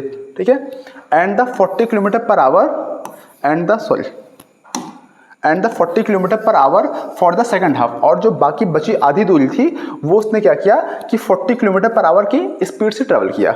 मतलब आपकी ये कार थी और टोटल यहां से यहां तक का डिस्टेंस था, और यहां से यहां तक का डिस्टेंस था। तो बोला कि जो टोटल डिस्टेंस था उसका आधा डिस्टेंस उसने जो ट्रेवल किया वो 60 km/h की स्पीड से किया, और बाकी जो बचा आधा डिस्टेंस है वो किसने किया 40 km/h के डिस्टेंस से किया। तो बताया, पूछ रहा है कि what is the average speed. Average speed आपको बताना है फॉर द एंटायर जर्नी, पूरी जर्नी के लिए जो एवरेज स्पीड है वो क्या होगा। अब देखो एवरेज स्पीड के लिए फॉर्मूला क्या था, आपको मैंने बता रखा था, average speed is equal to क्या है total distance upon total time, ये होता है फॉर्मूला। ठीक है, इसका अभी मैं आपको एक शॉर्ट ट्रिक भी बता दूंगा, वो ट्रिक से के थ्रू आपको आंसर एक बार में आ जाएगा। अब देखो total distance upon total time, तो क्या है ऐसे क्वेश्चंस पे क्या है कि आपसे पूछ रहा है एवरेज स्पीड, फॉर्मूला आपको यही पता है, यही बताया गया है, लेकिन आपको क्या है कि टोटल डिस्टेंस आपको पता ही नहीं है कि इन दोनों के बीच में टोटल डिस्टेंस कितना है, ये आपको आइडिया ही नहीं है। आपको क्या दे रखा है कि आपका आधे डिस्टेंस के लिए जो ये बाइक कार है, इस व्हीकल ने जो डिस्टेंस ट्रेवल किया है वो 60 km/h के साथ में, और बाकी के लिए 40 के लिए। तो ऐसे कंडीशन में करना क्या होता है कि आप क्या करो कि एक डिस्टेंस को एज्यूम कर दो। तो एक काम करते हैं, मान लेते हैं, इसको सॉल्व कैसे करेंगे, एक रुको, तो मान लेते हैं लेट डिस्टेंस, हम लोगों ने डिस्टेंस मान लिया है, मान लेते हैं 120 किलोमीटर। अपने कन्वीनियंट के लिए कुछ भी मान सकते हो, तो मैंने मान लिया इन दोनों के बीच में डिस्टेंस 120 किलोमीटर है, तो हाफ यहाँ पे 60 किलोमीटर हुआ और बाकी हाफ जो है, एक मिनट, और ये आके बाकी बचा जो 60 किलोमीटर, और टोटल डिस्टेंस मैंने 120 किलोमीटर एज्यूम कर दिया सॉल्व करने के लिए ताकि वो कन्वीनियंट हो। अब देखो जो फर्स्ट है, फॉर फर्स्ट हाफ डिस्टेंस, जो पहला हाफ डिस्टेंस है पहले उसके लिए सॉल्व करते हैं। आपको पता है फॉर्मूला होता है क्या, speed is equal to distance upon time, आपको पता है, मैंने भी बताया है। यहां से फिर क्या होता है, आप निकाल सकते हैं time is equal to distance upon speed, ये भी फॉर्मूला बना, ठीक है। उसी को आपको टाइम को यहां भेज दिया और स्पीड को नीचे भेज दिया। तो फर्स्ट हाफ डिस्टेंस के लिए यहां से यहां के लिए, यहां से यहां के लिए क्या करते हैं, मान लेते हैं यहां से यहां तक आने में जो टाइम लगा वो लगा t1, क्योंकि आपको टाइम भी तो चाहिए, टोटल टाइम। तो इस टाइम को हम निकालते हैं और इस टाइम को निकालेंगे, दोनों को ऐड कर देंगे, इजीली सॉल्व हो जाएगा। तो टाइम जो होगा उसको t1 मान लेते हैं, t1 इज इक्वल टू क्या होगा, डिस्टेंस अपॉन स्पीड। तो अब यहां से यहां तक का डिस्टेंस कितना हुआ, 60, ऊपर 60 रखो, अपॉन यहां से यहां तक के लिए हाफ डिस्टेंस जो आपकी व्हीकल है वो कौन से स्पीड से ट्रेवल कर रही है, 60, नीचे 60 कर दो, हो गया 1 आवर। ये टाइम आ गया, पहला t1 आ गया। सिमिलरली फॉर सेकेंड हाफ, जो सेकेंड हाफ डिस्टेंस है उसके लिए, तो जब सेकेंड हाफ के लिए निकालेंगे तो उसमें क्या होगा, यहां पे हो जाएगा t2 is equal to distance upon speed. अब सेकेंड हाफ के लिए डिस्टेंस कितना है, डिस्टेंस इसके लिए भी 60 है, 60 अपॉन टाइम, सॉरी स्पीड कितना है 40 किलोमीटर, तो यहाँ पे रखो 40। इसको सॉल्व करेंगे आएगा आपका 1.5 आवर, 1.5 आवर हो गया, t1 हो गया, t2 हो गया। अब क्या करना है, आपको सिंपली फॉर्मूले में पुट कर देना है। देखो अब करना क्या है, सिंपल फॉर्मूले में, तो एवरेज स्पीड क्या हुआ आपका, average speed is equal to, we will get here total distance, हमने कितना माना था 120, ठीक है, हमने 120 देखो स्टार्टिंग में मान लिया था, तो लिख दो 120 फॉर्मूले के हिसाब से, अपॉन टोटल टाइम। तो टोटल टाइम कौन सा टाइम होगा, यहाँ से यहाँ तक का टाइम और यहाँ से यहाँ तक का टाइम। तो t1 कितना हुआ 1 आवर और t2 कितना हुआ 1.5 आवर, तो यहाँ पे ऐड करेंगे तो हो जाएगा आपका 2.5 आवर, टाइम हो गया 1 + 1.5 2.5 आवर। अब इसको हम जो सॉल्व करेंगे, सॉल्व करके कितना होगा देखते हैं, पॉइंट को उधर शिफ्ट करेंगे तो 1200 अपॉन 25, तो हो गया आपका ये 48 किलोमीटर पर आवर, ये इसका करेक्ट आंसर हुआ। तो देखते हैं यहाँ पे कहाँ पे 50 ये गलत है, 48 ये करेक्ट आंसर है। ये आपका हो गया है। आपको अगर एग्जाम में आता है तो एग्जाम में आपको इस फॉर्मेट में करने हैं। अब मैं आपको एक दो शॉर्टेस्ट ट्रिक बताने जा रहा हूँ कि अगर ऐसा कुछ पूछते हैं तो कैसे आप इजीली एक बार में आंसर देते हो। तो देखो कैसे करेंगे। देखो अगर आपको स्पीड दे रखा है, ठीक है, स्पीड दे रखा है आधे डिस्टेंस के लिए और आधे दूसरे डिस्टेंस के लिए स्पीड दे रखा है, आपसे पूछ रहा है एवरेज स्पीड, तो सिंपल एक फॉर्मूला लिख लो, एवरेज स्पीड का फॉर्मूला क्या है 2v1 v2 upon v1 plus v2, बस इसी फॉर्मूले के थ्रू हो जाएगा। v1 पहले की स्पीड, v2 दूसरे की स्पीड, बस अब उठा के सिर्फ वैल्यू पुट करना है आपको। 2 इंटू v1 कितना है 60 इंटू v2 कितना है 40 दे रखा है अपॉन v1 प्लस v2 मतलब 60 प्लस 40, बस इसी को सॉल्व कर देना है। अब इसी को सॉल्व करेंगे तो देखो इसको मल्टीप्लाई करते हैं, तो मल्टीप्लाई करने पे क्या आपको मिलेगा 12,1400 मल्टीप्लाई करने पे 12,448 और इसको ऐड करेंगे तो हो गया आपका 100, 2 जीरो से 2 जीरो गया इज इक्वल टू हो गया 48 किलोमीटर पर आवर। एक झटके में आंसर आ गया। तो ये भी तरीका है, जो भी आपको कन्वीनियंट लगे आप कर सकते हैं। चलो आगे बढ़ते हैं। अब आता है आपका वेलोसिटी। आपने पढ़ा अभी स्पीड, स्पीड एक स्केलर क्वांटिटी है, स्पीड के थ्रू क्या पता चलता है आपको कि पर यूनिट टाइम में किसी भी ऑब्जेक्ट ने कितना डिस्टेंस ट्रेवल किया। अब आता है वेलोसिटी। देखो, the velocity of an object is the distance travelled by it per unit time in A given direction. Velocity से आपको क्या पता चलता है कि कोई भी ऑब्जेक्ट पर यूनिट टाइम में कितना डिस्टेंस ट्रेवल करता है, लेकिन एक पार्टिकुलर डायरेक्शन में। डिफरेंस देखो, बेसिक डिफरेंस है। स्पीड क्या है, स्पीड में पता चलता है कि कोई भी ऑब्जेक्ट पर यूनिट टाइम में कितना डिस्टेंस ट्रेवल कर रहा है। वेलोसिटी में क्या है, कोई भी ऑब्जेक्ट पर यूनिट टाइम में कितना डिस्टेंस ट्रेवल कर रहा है, लेकिन एक पार्टिकुलर डायरेक्शन में। तो वेलोसिटी में क्या हो जाता है, डायरेक्शन आ जाता है। तो वेलोसिटी क्या है, एक वेक्टर क्वांटिटी हो गई। क्लियर? तो it is A vector quantity, ये एक वेक्टर क्वांटिटी क्योंकि इसमें डायरेक्शन भी आ रहा है। तो इसका एसआई यूनिट क्या है, मीटर पर सेकेंड, और इसका अदर यूनिट क्या है, किलोमीटर पर आवर। ये भी हो गया है। Velocity is equal to displacement upon time. क्यों? क्योंकि डिस्प्लेसमेंट भी क्या है, वेक्टर क्वांटिटी है, और वेलोसिटी भी वेक्टर क्वांटिटी है। तो आई होप दोनों में अंतर आपको क्लियर हो गया होगा। स्पीड क्या है, स्पीड से पता चलता है कि कोई भी ऑब्जेक्ट पर यूनिट टाइम में कितना डिस्टेंस ट्रेवल कर रही है। वेलोसिटी से पता चलता है कोई भी ऑब्जेक्ट पर यूनिट टाइम में कितना डिस्टेंस ट्रेवल कर रही है, लेकिन एक पार्टिकुलर डायरेक्शन में। चलो आगे बढ़ते हैं। एवरेज वेलोसिटी, सेम उसी का फॉर्मेट है एवरेज वेलोसिटी। इसमें भी क्या होता है कि आपको टोटल डिस्प्लेसमेंट लेना होता है। उसमें आपका क्या टोटल डिस्टेंस था, इसमें टोटल डिस्प्लेसमेंट है। बोथ आर सेम, ये भी सेम फॉर्मेट पे है। इसको नोट डाउन फॉर्मूला कर लो आप लोग। अब इसमें क्वेश्चन देखो, वेलोसिटी पे best question. A man walks 100 metre, एक आदमी है 100 मीटर चलता है ईस्ट डायरेक्शन में। तो पहले बना लेते हैं, एक आदमी है ये ईस्ट डायरेक्शन में 100 मीटर चला इसने, ठीक है, 100 metre. And then walks back to his starting point in 50 second, और 50 सेकंड में क्या है कि अपनी स्टार्टिंग पोजीशन पे आ जाता है। मतलब वो 100 मीटर चला और 50 सेकंड के अंदर क्या होता है कि फिर वो चल के वापस उसी पे आ जाता है। मतलब जहां से उसने चला था वहीं पे फिर वापस आ गया। तो बोला गया है what is the average velocity. तो सबसे पहले तो हम लोग निकालेंगे उसके लिए डिस्प्लेसमेंट। तो डिस्प्लेसमेंट, चूंकि डिस्प्लेसमेंट होता क्या है कि इनिशियल और फाइनल पोजीशन के बीच के डिस्टेंस। अब ये देखो कि ये आदमी जहां से चला था वापस उसी पे आ गया, तो इसका मतलब इसका डिस्प्लेसमेंट क्या हुआ, 0 हो गया। क्योंकि आपने जहां से चला था वहीं पे फिर आ गए हैं, तो डिस्प्लेसमेंट आपके बीच के डिस्टेंस क्या हुआ। जैसे मैं बोलूं कि ये इस पॉइंट और इस पॉइंट के बीच में आप डिस्टेंस निकालो तो निकल जाएगा, और यही पॉइंट आपका ये वाला पॉइंट फिर इसी के ऊपर आ जाए तो डिस्प्लेसमेंट तो आपका 0 हो जाएगा। तो इसका डिस्प्लेसमेंट 0 हो गया। तो एवरेज वेलोसिटी क्या होगी, एवरेज वेलोसिटी भी 0 हो जाएगी। सिंपल है। Next, a boy cycles 600 metre in 100 second. एक लड़का है वो 600 मीटर नॉर्थ में साइकिल चलाता है 100 सेकंड में। मतलब नॉर्थ की तरफ जाता है 600 मीटर, ये गया 600 मीटर नॉर्थ की तरफ 100 सेकंड्स में। टाइम लगा कितना, 100 second. And then 300 metre south, और वो क्या करता है फिर साउथ की तरफ आता है 300 मीटर, और वो यहाँ पे गया, फिर यहाँ से मूव करते करते फिर यहाँ पे आता है, लगभग आधे डिस्टेंस तक 300 मीटर तक आता है। कितना, 50 सेकंड में आते हैं। तो बोला गया what is the average velocity. तो एवरेज वेलोसिटी कैसे निकालेंगे, आपको फॉर्मूला पता है।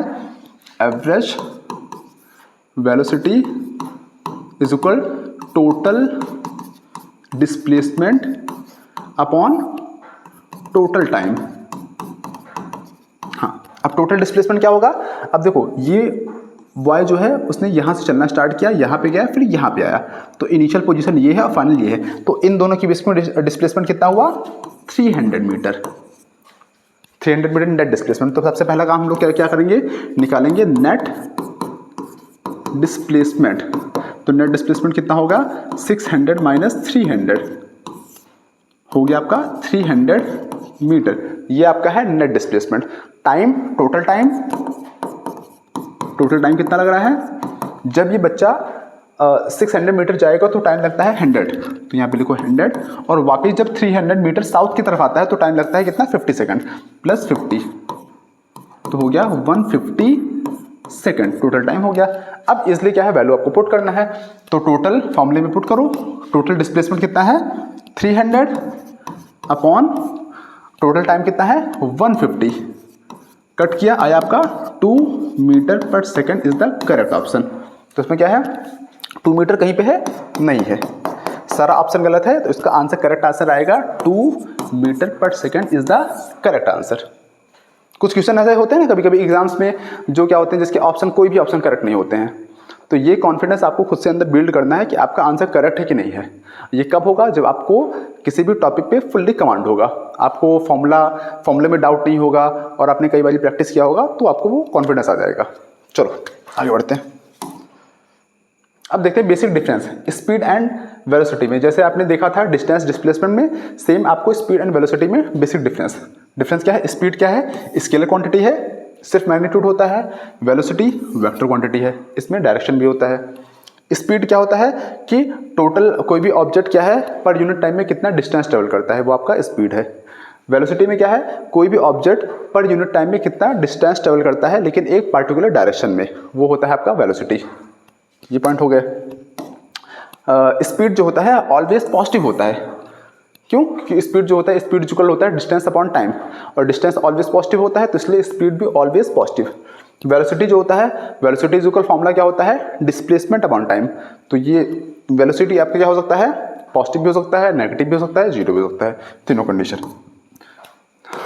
और लास्ट स्पीड इक्वल फॉर्मूला आपको पता है distance upon time, velocity displacement upon time, ये आपको पता है। चलो आगे बढ़ते हैं। नेक्स्ट टॉपिक हमारा है एक्सेलरेशन। अब पढ़ते हैं एक्सेलरेशन। एक्सेलरेशन क्या होता है? एक्सेलरेशन बेसिकली होता क्या है? Rate of change of velocity. अगर वेलोसिटी में चेंज हो रहा है टाइम के रिस्पेक्ट में, तो वही आपको कहलाता है एक्सेलरेशन। देखो क्या होता है, the rate of change in velocity of an object with time. अगर टाइम के रिस्पेक्ट में आपकी वेलोसिटी में चेंज हो रहा है तो उसको बोल देते हैं एक्सेलरेशन। जैसे बाइक है, ठीक है, आप बाइक में बैठे हैं तो क्या होता है कि अगर मान लीजिए आपने एक्सीलेटर दिया और आपने थोड़ा सा उसको एक्सीलरेट किया, तो टाइम के रिस्पेक्ट में क्या, अगर आप उसकी वेलोसिटी को बढ़ा रहे हैं तो वही आपका एक्सेलरेशन कहलाएगा। मतलब चेंज इन वेलोसिटी। अब देखिए एक्सेलरेशन इक्वल टू क्या हो गया? Change in velocity upon time. Velocity में जो चेंजेस होते हैं वो होते हैं, उसको मैं डीप में कैसे समझा रहा हूँ देखो। जैसे मान लेते हैं कि एक्सेलरेशन को बेसिकली हम लोग ए से डिनोट करते हैं, तो ए इज इक्वल टू फॉर्मूला आपका बनता है v minus u by T. ये इंपॉर्टेंट फॉर्मूला है, इसको नोट डाउन कर दीजिएगा, इंपॉर्टेंट है। a is equal v minus u by T. अब इसमें जो v होता है, u क्या होता है? v होता है आपका फाइनल वेलोसिटी,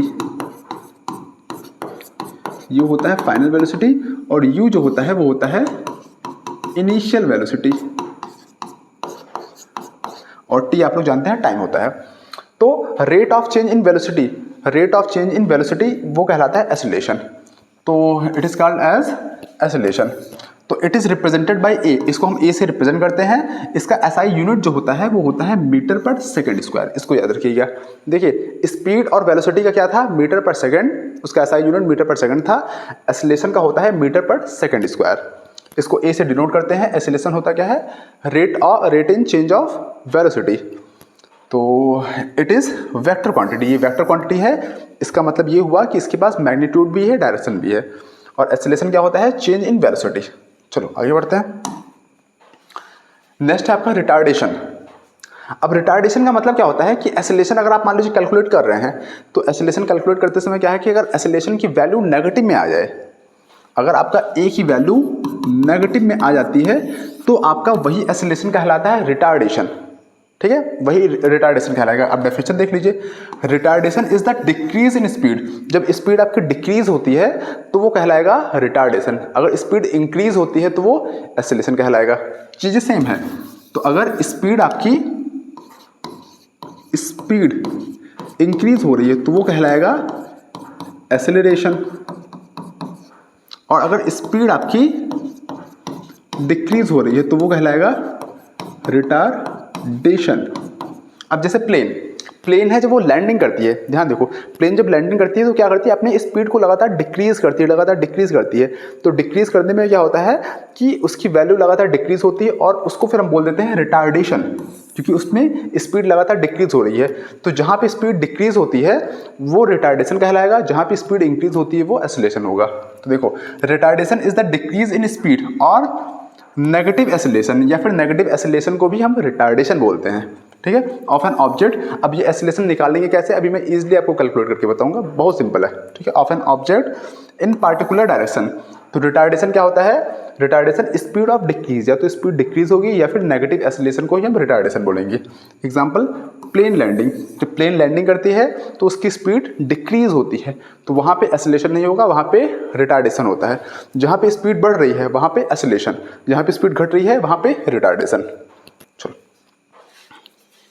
नेक्स्ट, इस पे क्वेश्चन है। अब क्वेश्चन देखो, क्वेश्चन में बोला क्या गया है, a bus increases its speed from 10 metre per second to 30 metre per second. मतलब एक बस थी, इसकी स्पीड जो थी वो क्या थी, यहाँ पे 10 मीटर पर सेकंड थी, उसने उसको इंक्रीज किया, स्पीड को इंक्रीज कर कितना कर दिया, 30 मीटर पर सेकंड कर दिया। ठीक है, इन 5 सेकंड, समय कितना लगा, 5 सेकंड्स, 5 सेकंड में इतना किया है। अब बोला गया है calculate the acceleration of the bus, बस का एक्सेलरेशन बताना है। तो आपको मैंने क्या बोला, acceleration A is equal to, मैंने आपको फॉर्मूला बताया, A is equal V minus U by T, ये फॉर्मूला बताया। इसमें U जो होता है इनिशियल वेलोसिटी होती है। अब देखो इनिशियल वेलोसिटी बोलो या फिर स्पीड बोलो, तो बस की स्टार्टिंग में जो वेलोसिटी थी, स्पीड थी, वो कितनी थी, 10 थी, तो इसका मतलब U की वैल्यू कितनी है, 10 है। और लास्ट में जो होता है उसको फाइनल वेलोसिटी बोलते हैं, लास्ट में कितनी थी, 30 थी, तो ये V था। तो बस वैल्यू पुट करो, A इज इक्वल V कितना है, 30, फाइनल 30 माइनस U स्टार्टिंग में 10 बाई T, समय कितना लगा, 5 सेकंड, 5 रखो, then you will get 20/5, cut होगा तो A इज इक्वल टू क्या मिला, 4 मीटर पर सेकंड स्क्वायर, यही होगा इसका एक्सेलरेशन। आई होप क्लियर हो गया होगा। चलो आगे बढ़ते हैं। अब आता है आपका यूनिफॉर्म मोशन, एकदम सिंपल है यूनिफॉर्म मोशन। यूनिफॉर्म मोशन का मतलब ये समझो कि अगर आप इक्वल टाइम में इक्वल डिस्टेंस ट्रेवल कर रहे हैं, इक्वल टाइम में इक्वल डिस्टेंस, मतलब स्टार्टिंग के अगर आप 1 सेकंड में 10 मीटर जा रहे हैं, अगले 1 सेकंड में 10 मीटर जा रहे हैं, फिर उसके अगले सेकंड 1 सेकंड में 10 मीटर जा रहे हैं, तो आपका मोशन यूनिफॉर्म है। मतलब इक्वल टाइम में अगर इक्वल डिस्टेंस जा रहे हैं तो यूनिफॉर्म मोशन। क्लियर, देखो When a body covers equal distance, जब भी कोई बॉडी इक्वल डिस्टेंस ट्रेवल करता है, किसमें, in equal interval of time, equal time में इक्वल डिस्टेंस ट्रेवल करेगा, तो वो मोशन कहलाएगा uniform motion. No matter how small the time interval are, ये मैटर नहीं करता है कि इस इंटरवल, जो टाइम का इंटरवल है वो छोटा है या बड़ा है। ठीक है, the motion is said to be uniform motion. जैसे एक car moving with constant speed, अगर कोई कार है एक कांस्टेंट स्पीड से मूव कर रही है। अब देखो एग्जांपल देखो, एक ये कार है, ये सुबह 9 बजे निकली और यहाँ से यहाँ पहुँची 10 बजे, मतलब इनके बीच में समय कितना लगा, 1 घंटा समय लगा। फिर 10 से 11 पे यहाँ पहुँची, इनके बीच में समय कितना लगा, 1 घंटा। अब टाइम इक्वल है। अब देखो यहाँ से यहाँ तक का उसने जो डिस्टेंस ट्रेवल किया वो कितना किया, 40 किलोमीटर, 1 घंटे में 40 किलोमीटर। अगला 1 घंटे में यहाँ से यहाँ 40 किलोमीटर। अब ये इक्वल टाइम में इक्वल डिस्टेंस, इक्वल टाइम में इक्वल डिस्टेंस, तो इसका मतलब ये मोशन क्या कहलाएगा, यूनिफॉर्म मोशन। की पॉइंट्स देख लो, equal time is equal equal distance, यही होता है आपका यूनिफॉर्म मोशन। साथ में स्पीड इज सेम। अब हाँ, ये चीज़ एडिशन मैंने लिख रखा है, आप लोग ध्यान देना इस पर कि यूनिफॉर्म मोशन में क्या होता है, स्पीड सेम होता है। अब देखो यहाँ पे स्पीड लगातार सेम होगा, speed is equal to distance upon time, speed same आएगा। और साथ में एक्सेलरेशन क्या होगा, वो 0 होगा।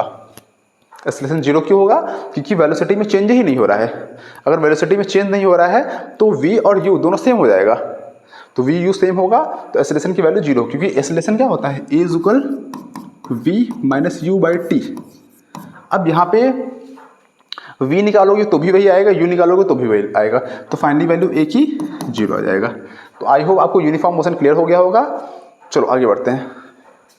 नेक्स्ट आता है आपका non uniform motion. Non uniform motion बस इसी का उल्टा हो जाता है। जब कोई ऑब्जेक्ट इक्वल टाइम में इक्वल डिस्टेंस ट्रेवल करता है तो वो यूनिफॉर्म मोशन, जब कोई ऑब्जेक्ट इक्वल टाइम में अनइक्वल डिस्टेंस ट्रेवल करता है तो वो कहलाता है नॉन यूनिफॉर्म मोशन। बस इतना सा कॉन्सेप्ट है। अब देखो इसमें ये कार है, ये 2 बजे से चली 3, 1 घंटा चला, तो 1 घंटा यहाँ से यहाँ पे 1 घंटा समय लगा, देन यहाँ भी। अब देखो स्टार्टिंग में 1 घंटे में इसने कितना डिस्टेंस ट्रेवल किया, 60 किलोमीटर किया। फिर नेक्स्ट 1 घंटे में कितना किया, 40 किलोमीटर किया। अब देखो डिस्टेंस आपका डिफर हो गया ना, ये टाइम एक ही है, सॉरी, टाइम एक ही है, टाइम एक ही घंटा है। 1 घंटे में इसमें 60 किलोमीटर ने किया, इसी 1 घंटे में फिर इसने 40 किलोमीटर कर दिया, अगले 1 घंटे में 50 किलोमीटर कर दिया। मतलब इक्वल टाइम में टाइम इक्वल है, इक्वल टाइम में जो डिस्टेंस है वो अनइक्वल है। तो वो क्या है, इक्वल टाइम में अनइक्वल डिस्टेंस। तो नॉन यूनिफॉर्म मोशन में क्या होता है कि जब कोई ऑब्जेक्ट इक्वल टाइम में अनइक्वल डिस्टेंस ट्रेवल करता है तो वो motion non uniform. When a body covers unequal distance in equal time, जब कोई ऑब्जेक्ट अनइक्वल डिस्टेंस ट्रेवल करता है किसमें, in equal interval of time, तो उस मोशन को बोल देते हैं नॉन यूनिफॉर्म मोशन। अब इसमें क्या होता है, स्पीड लगातार चेंज होती है। ये भी देखो स्पीड, अभी यहाँ पे स्पीड कुछ थी 60 किलोमीटर पर आवर की थी, यहाँ पे 40 किलोमीटर पर आवर की थी, यहाँ पे 50 की स्पीड चेंज हो रही है, ऊपर नीचे हो रही है। ठीक है, तो इसका मतलब एक्सेलरेशन यहाँ पे जीरो नहीं होगा, क्योंकि एक्सेलरेशन याद रखना, एक्सेलरेशन वहीं पे जीरो होता है जहाँ पे स्पीड सेम होती है। अगर स्पीड कांस्टेंट है तो एक्सेलरेशन जीरो है, अगर स्पीड कांस्टेंट नहीं है, चेंज हो रहा है, तो एक्सेलरेशन जीरो नहीं होगा। तो यूनिफॉर्म मोशन में एक्सेलरेशन जीरो होता है और नॉन यूनिफॉर्म मोशन में एक्सेलरेशन जीरो नहीं होता है। आई होप ये भी आ गया होगा आपको क्लियर। चलो आगे बढ़ते हैं। ग्राफिकल रिप्रेजेंटेशन ऑफ मोशन, ये बहुत इंपॉर्टेंट टॉपिक है, मोस्टली बच्चों को इसी में इशू आता है। ग्राफिकल रिप्रेजेंटेशन में है क्या, देखो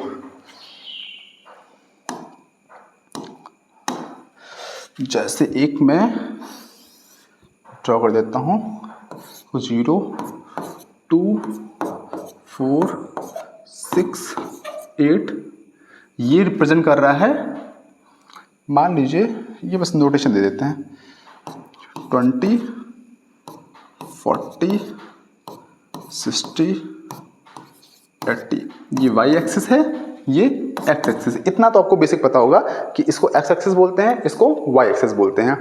अब जो भी बेसिक चीज़ें इसमें जानने लायक है मैं आपको बता दे रहा हूँ। तो एक टर्म होता है जिसको हम लोग बोलते हैं स्लोप। स्लोप इज इक्वल जो होता है वो होता है y बाई एक्स। जो y एक्सिस होता है और जो आपका x एक्सिस होता है, इनको डिवाइड लेते हैं तो ये आपको स्लोप आता है। और एक फॉर्मूला और स्लोप का होता है, तो स्लोप इज इक्वल मिलता है आपको y2 माइनस y1, ये इंपॉर्टेंट फॉर्मूला है, नोट डाउन कर लीजिएगा, अपॉन x2 माइनस x1, ये स्लोप का फॉर्मूला होता है। अब इसका यूज कहाँ पे होता है, जैसे मान लेते हैं मैं एक पॉइंट लेता हूं,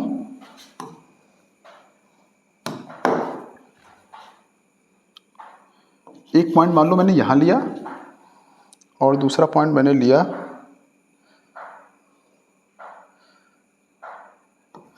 यहां पे लिया, ठीक है, इस पॉइंट को लिया।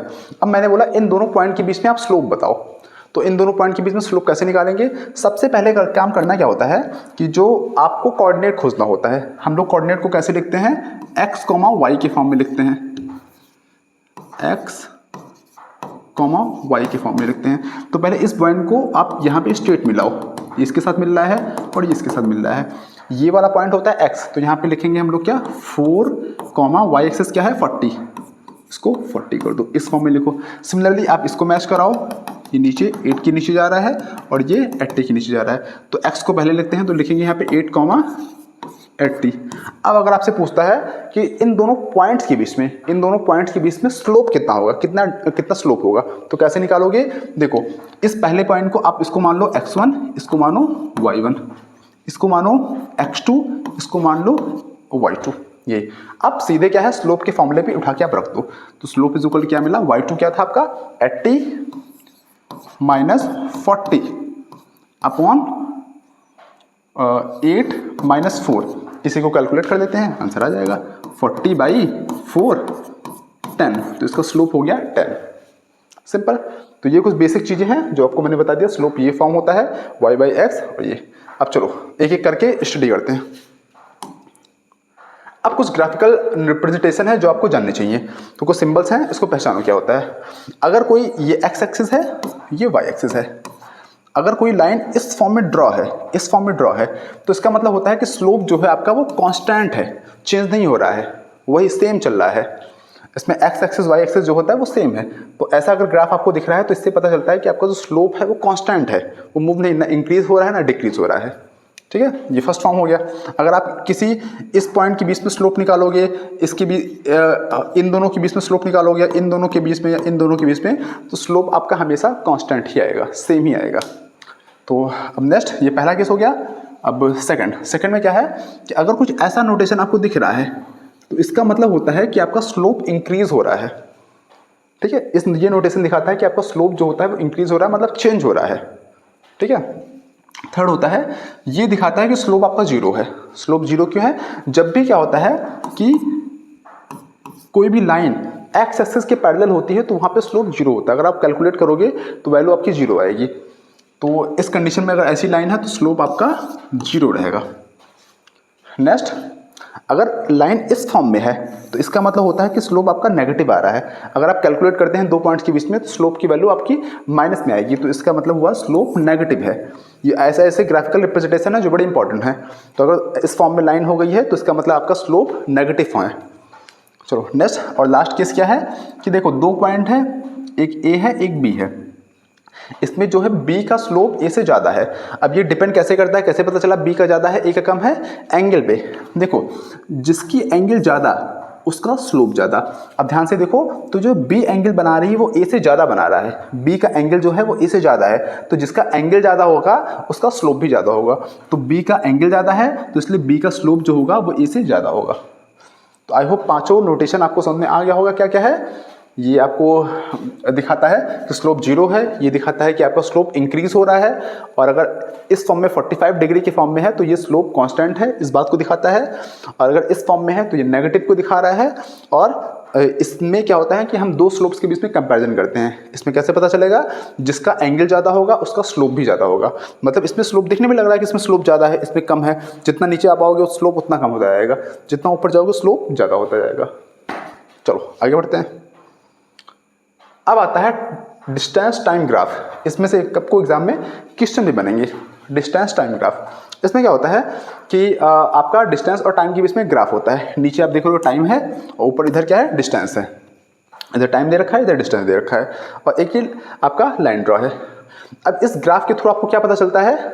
इसमें देखो, इसमें पहले चीज़ तो होता है आपका स्लोप। अब ध्यान से देखोगे तो इस कंडीशन में जो स्लोप होता है वो क्या होता है? कांस्टेंट होता है, क्योंकि स्लोप इज इक्वल क्या है? स्लोप इज इक्वल, आपको पता है formula, y2 minus y1 by x2 minus x1।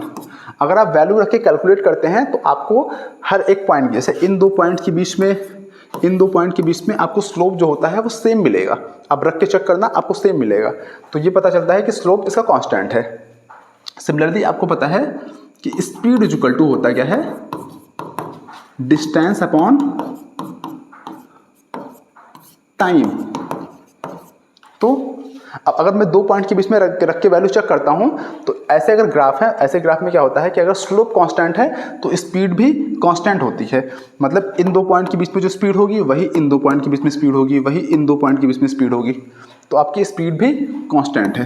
अगर स्पीड कांस्टेंट है तो इसका मतलब मोशन आपका कैसा हुआ? यूनिफॉर्म। यूनिफॉर्म मोशन मतलब इक्वल टाइम में इक्वल डिस्टेंस। तो मोशन आपका कैसा हो गया? यूनिफॉर्म मोशन हो गया। लास्ट में क्या बोला गया है? Speed in interval 4 second to 5 second. मतलब आपका जो 4 सेकंड है और 5 सेकंड, इनके बीच में आपको स्पीड बताना है। तो ये आपके लिए SW है, होमवर्क है। ये आप लगा के मुझे कमेंट करके बताना कि 4 सेकंड और 5 सेकंड के बीच में स्पीड कितना होगा। ये आप यहाँ से कैलकुलेट करना, फॉर्मूला आपको पता है, उससे कैलकुलेट करके मुझे बताना। तो ये इस ग्राफ के थ्रू पता चलता है कि स्लोप आपका कांस्टेंट है, स्पीड भी कांस्टेंट है और मोशन यूनिफॉर्म है। अगला ये ग्राफ, नेक्स्ट ग्राफ है। ये ग्राफ भी आपने देखा है। इस ग्राफ के थ्रू क्या पता चलता है कि आपका स्लोप जो है वो इंक्रीज हो रहा है। ये फॉर्म दिखाता है कि स्लोप आपका इंक्रीज हो रहा है। तो यहाँ पे क्या है? Slope changing. चेंजिंग लिखना थोड़ा सा ज़्यादा सुटेबल होता है। स्लोप अगर चेंज हो रहा है, स्लोप में चेंजिंग हो रहा है तो स्पीड में भी चेंजिंग हो रहा है। अगर आप वैल्यू पे रख के चेक करेंगे, जैसे इस पॉइंट पे इन दोनों के बीच में रख के चेक करोगे, फिर इन दोनों के बीच में चेक करोगे, तो आपकी स्पीड भी लगातार चेंज होती दिखेगी। और यहाँ पे मोशन क्या है? Non uniform. Non uniform motion होने का मतलब होता है कि यहाँ पे स्पीड अलग है, यहाँ पे स्पीड अलग है। तो अगर क्या है कि इक्वल टाइम में डिस्टेंस अलग अलग है तो आपका नॉन यूनिफॉर्म मोशन होगा। तो आई होप ये भी क्लियर हो गया होगा कि स्लोप जो है चेंजिंग है। अगर स्लोप चेंजिंग है तो स्पीड भी चेंजिंग है, और ऐसे कंडीशन में मोशन आपका नॉन यूनिफॉर्म होगा। चलो अगला। अगर कोई भी लाइन है वो एक्स एक्सिस के पैरेलल है, एक्स एक्सिस के पैरेलल अगर कोई भी लाइन ड्रॉ होती है तो तुरंत आप समझ जाओ कि उसका स्लोप जो होता है, स्लोप वो क्या होगा? जीरो होगा। तुरंत समझ जाओ। तो यहाँ पे स्लोप जीरो है, अगर स्लोप जीरो है तो उसका स्पीड भी जीरो ही होगी, ठीक है। इसका मतलब जो होता है कि बॉडी जो है वो रेस्ट में, वो मूव नहीं कर रही है, इसका मतलब बॉडी एट रेस्ट, बॉडी बिल्कुल मूव नहीं कर रही है। तो इस फिगर से पता चलता है कि स्लोप जीरो है, स्पीड भी जीरो है, और जो बॉडी है वो रेस्ट में है, ठीक है। चलो अब एक क्वेश्चन है, क्वेश्चन देखो। तो इस क्वेश्चन में क्या है, what can you say about the motion of an object whose distance time graph is straight line passing through the origin. तो बोला गया है कि आप उस टाइम डिस्टेंस ग्राफ के बारे में बताओ जो एक स्ट्रेट लाइन से पास हो रही है ऑरिजिन के थ्रू। तो अब देखो, अगर मैं ग्राफ बनाऊं तो ग्राफ कुछ ऐसा बनेगा कि एक्स एक्सिस है, ये वाई एक्सिस है। तो बोला गया एक लाइन पास होना है जो ओरिजिन से एक स्ट्रेट लाइन है। तो अगर ऐसा ग्राफ है, ऐसा ग्राफ आपको पहला ही केस मैंने बताया था। इस कंडीशन में क्या होता है कि आपको जो स्लोप होता है कांस्टेंट होता है, स्पीड जो होता है वो भी कांस्टेंट होता है, और मोशन यूनिफॉर्म होता है। तो देखो, the object is moving with uniform speed, मैंने बोला ना यूनिफॉर्म स्पीड से, इसका मतलब यूनिफॉर्म स्पीड से वो मूव कर रहा है, ठीक है। मतलब इक्वल डिस्टेंस मूव कर रहा है, किसमें, इक्वल टाइम में, and equal interval. Uniform motion का मतलब यही होता है। The straight line shows constant slope, ये स्ट्रेट लाइन दिखाता है कि स्लोप जो है कांस्टेंट है। अगर इस फॉर्म में होगा तो इंक्रीजिंग दिखाएगा, मतलब चेंजिंग दिखाएगा। तो स्लोप होगा आपका कांस्टेंट होगा, विच मीन्स कांस्टेंट स्पीड। अगर स्लोप आपका कांस्टेंट है तो स्पीड भी कांस्टेंट है। आई होप क्लियर हो गया होगा। चलो आगे बढ़ते हैं। हाँ, अब ये आपका एक ग्राफ है, इस ग्राफ को देखना है और देख के आपको बताना है, इसको एक्सप्लेन करना है। अब ध्यान से देखो, ये जो ग्राफ आपको दिखा रहा है, यहां से यहां तक का पॉइंट आपको जो आ रहा है, यहां से यहां तक, इस पॉइंट से आपको पता चलता है कि आपको जो स्लोप है वो कांस्टेंट है। ये बता रहा है कि आपका स्लोप जो है वो कांस्टेंट है, और स्लोप अगर कांस्टेंट है तो इसका मतलब हुआ कि स्पीड भी कांस्टेंट है। तो यहाँ पे स्पीड भी आपकी कांस्टेंट ही रहेगी। और अब ये लाइन देखिए, ये जो है वो क्या है, एक्स एक्सिस के पैरेलल है। मैंने आपको बताया कि अगर कोई लाइन एक्स एक्सिस के पैरेलल आती है तो उसका स्लोप जो होता है वो जीरो होता है। तो इसका जो स्लोप होगा वो होगा जीरो। स्लोप जीरो है तो स्पीड भी जीरो होगी, तो इसका स्लोप और स्पीड दोनों जीरो है। नेक्स्ट, अब ये एक देखो आप कर्व का शेप बन रहा है, कर्व का शेप बनते हुए ये ऊपर उठ रहा है, मतलब यहाँ पे जो स्लोप है वो क्या है, इंक्रीजिंग है, इंक्रीजिंग है। इसका मतलब स्पीड भी क्या है, स्पीड भी इंक्रीजिंग है। आई होप क्लियर हो गया होगा कि ये पहला जो आपका पार्ट है वो दिखा रहा है कि आपका स्लोप कांस्टेंट है, ठीक है। सेकंड आपका एक्स एक्सिस के पैरेलल है, इसका मतलब स्लोप आपका जीरो है। स्लोप जीरो है तो स्पीड भी जीरो है। और ये एक कर्व का शेप बना रहा है, इसका मतलब स्लोप आपका इंक्रीज हो रहा है, या तो अगर स्लोप इंक्रीज हो रहा है तो स्पीड भी इंक्रीज हो रही है। चलो आगे बढ़ते हैं। अब वेलोसिटी टाइम ग्राफ, ये भी काफ़ी इंपॉर्टेंट है। जैसे आपने टाइम डिस्टेंस का कर दिया, ऐसे ही वेलोसिटी टाइम के बीच में भी एक रिलेशन होता है। तो जो एक्स एक्सिस होता है वो टाइम को दिखाएगा, वाई एक्सिस जो दिखाएगा वो आपको वेलोसिटी को दिखाएगा। तो अगर इस फॉर्म में ग्राफ आपको दिख रहा है, इसका मतलब क्या है कि आपका स्लोप जो है वो कांस्टेंट है। अगर आप इस पॉइंट और इसके बीच में स्लोप निकालो, फिर इसके और इसके बीच में स्लोप निकालोगे, तो स्लोप आपका कांस्टेंट आएगा, सेम आएगा। इसलिए बोलते हैं कि आपका स्लोप कांस्टेंट है। स्लोप कांस्टेंट है तो यहाँ पे एक्सेलरेशन भी कांस्टेंट होगा। अब ये ग्राफ है वेलोसिटी टाइम का, तो यहाँ पे आपका एक्सेलरेशन आएगा, ठीक है। तो एक्सेलरेशन भी आपका कांस्टेंट हो जाएगा। और लास्ट में क्या है कि आपका एक्सेलरेशन कैसा होगा, यूनिफॉर्म। यूनिफॉर्म क्यों होगा, क्योंकि इसमें सेम चेंजेस होगा, मतलब इक्वल टाइम में इक्वल डिस्टेंस इसमें भी ट्रेवल होगा, मतलब जो चेंजेस होगा वो सेम होगा, इसलिए एक्सेलरेशन भी आपका यूनिफॉर्म कहलाएगा। अब इसमें बताना क्या है, एक्सेलरेशन बताना है 2 और 3 सेकंड के बीच में। तो देखते हैं 2 सेकंड यहाँ पे है, 3 सेकंड यहाँ पे है, इनके बीच में आपको बताना है एक्सेलरेशन। तो पहले आप पॉइंट को ड्रॉ करो,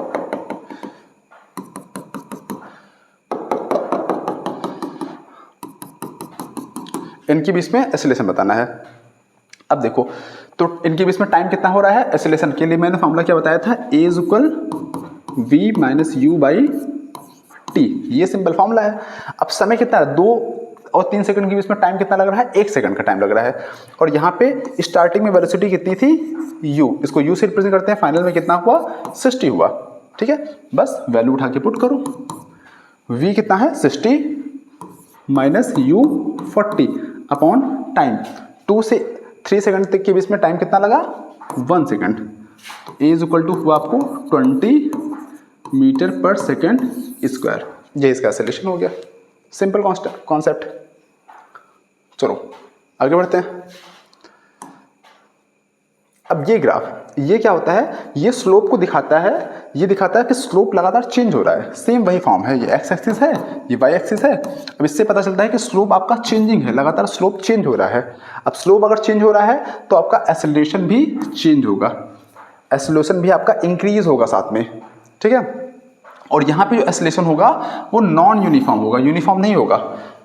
उसमें कांस्टेंट हो, जब भी केस कांस्टेंट का होता है तो वहाँ पे एक्सेलरेशन यूनिफॉर्म होता है, यहाँ पे एक्सेलरेशन आपका नॉन यूनिफॉर्म होगा, अलग होगा, कभी कुछ होगा कभी कुछ होगा।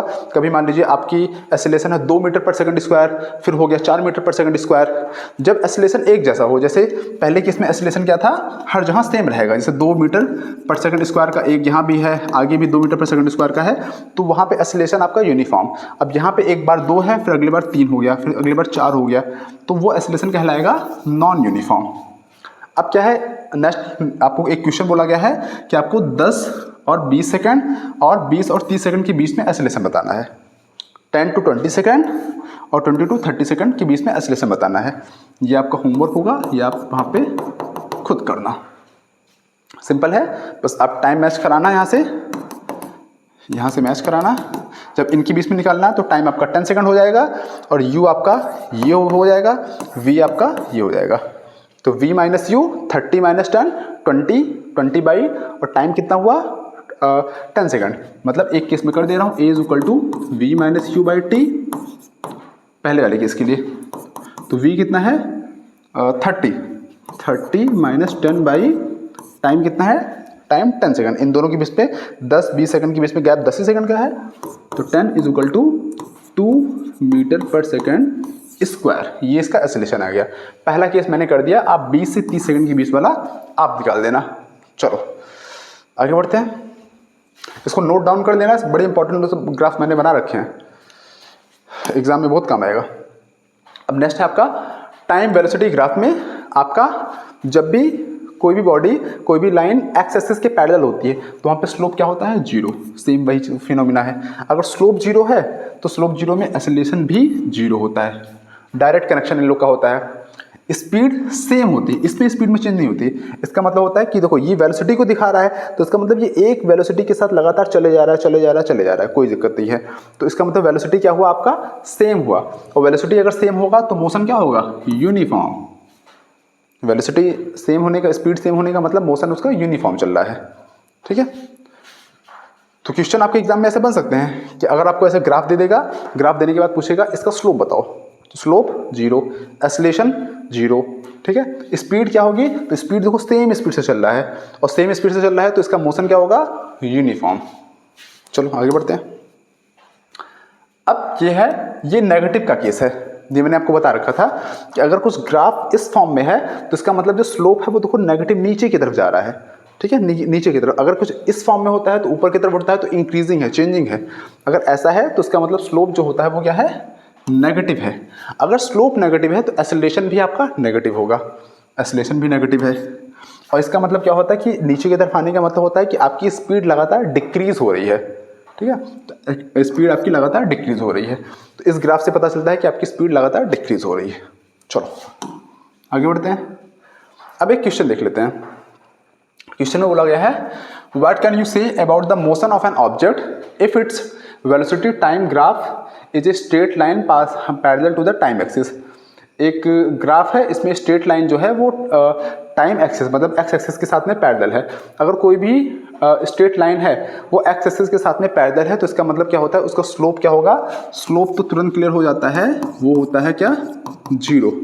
अगर स्लोप जीरो हो गया है और चूंकि वेलोसिटी टाइम ग्राफ है तो वेलोसिटी टाइम ग्राफ में हमको मिलता है एक्सेलरेशन, स्लोप जीरो है तो एक्सेलरेशन भी जीरो होगा। लेकिन ये एक सेम वेलोसिटी के साथ चल रहा है तो इसकी जो स्पीड होगी स्पीड होगा वो क्या होगा, कांस्टेंट होगा या फिर सेम होगा, एक कांस्टेंट स्पीड के साथ ये चले जा रहा है। और मोशन जो होगा कैसा होगा, यूनिफॉर्म, क्योंकि एक ही स्पीड के साथ चल रहा है। अगर स्पीड कांस्टेंट है इसका मतलब मोशन आपका क्या हुआ, यूनिफॉर्म हुआ,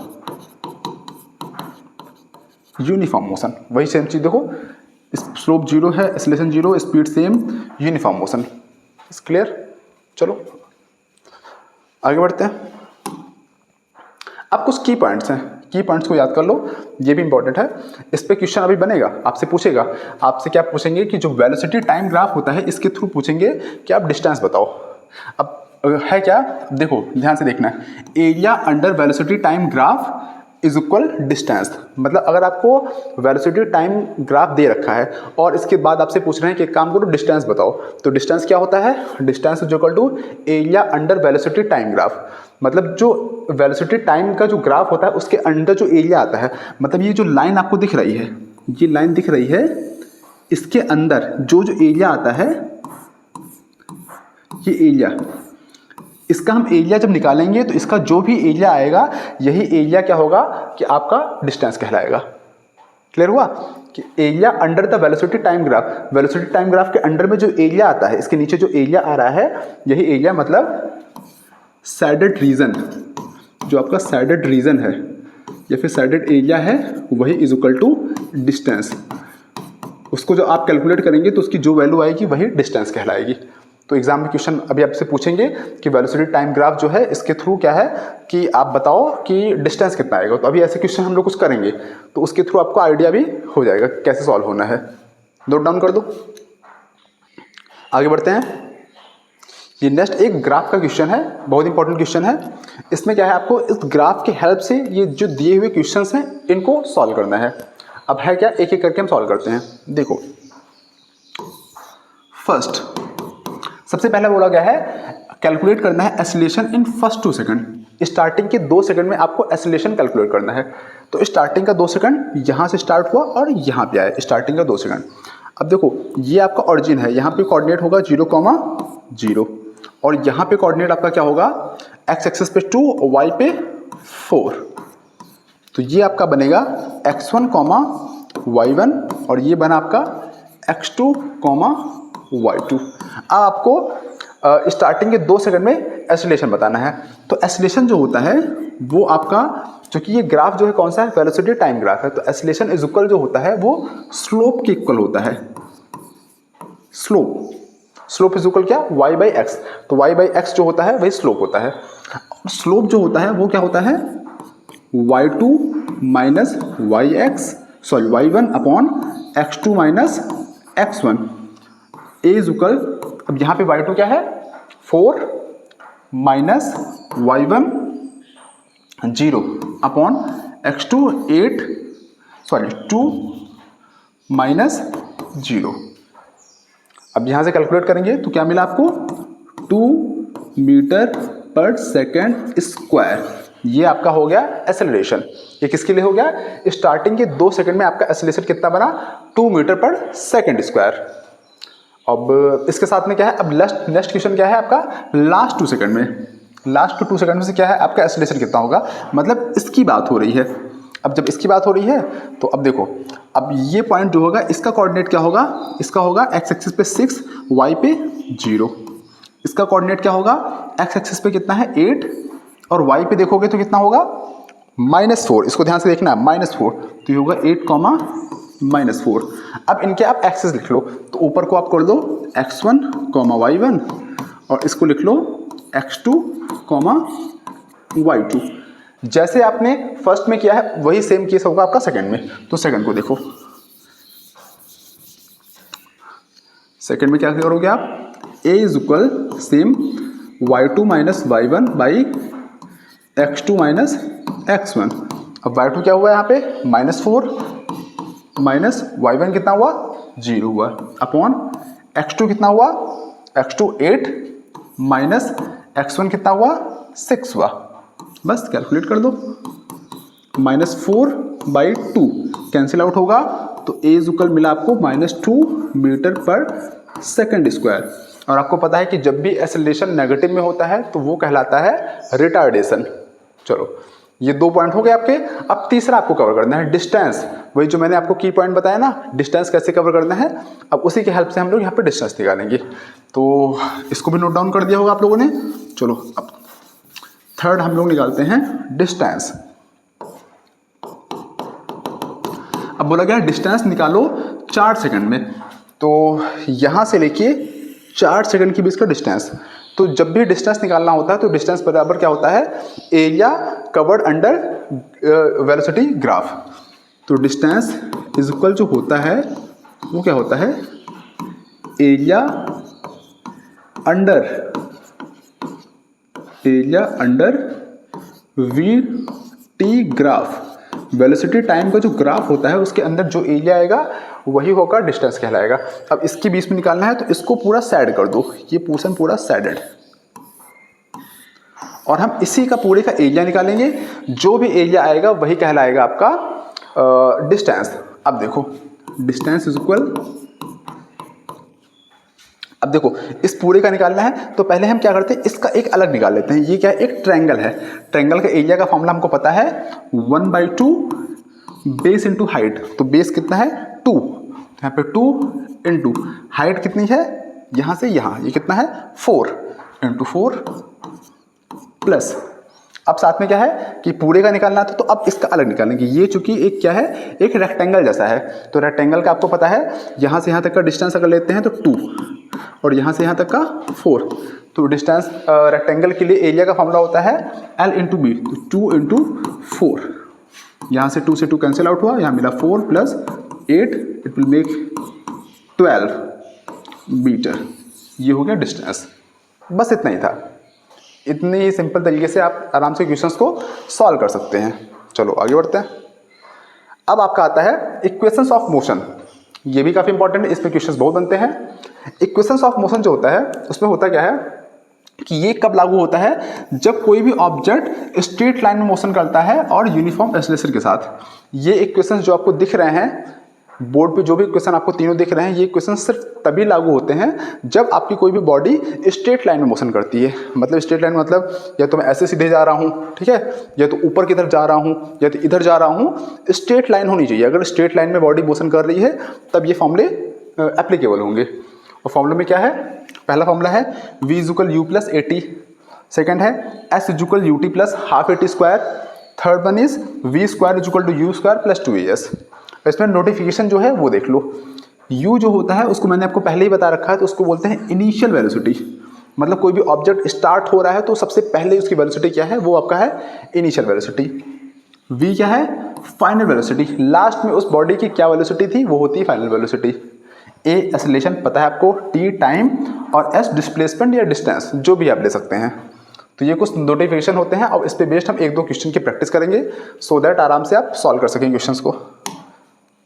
चलो एक क्वेश्चन देख लो। ए बाइक स्टार्ट्स फ्रॉम रेस्ट। एक बाइक है वो रेस्ट से स्टार्ट होता है। अब यू जो होता है, अब ध्यान से देखो, ऐसे क्वेश्चंस में क्या होता है कि जो भी आपको डाटा पता हो सबसे पहले डाटा लिख लो। तो हमको डाटा क्या क्या पता है, देखो ए बाइक स्टार्ट्स फ्रॉम रेस्ट। अब रेस्ट में होने का मतलब जो उसका इनिशियल वेलोसिटी यू होगा वो क्या होगा, 0 होगा। तो यहाँ पे मिल गया हमको क्या, u इक्वल 0, सबसे पहला डाटा मिल गया।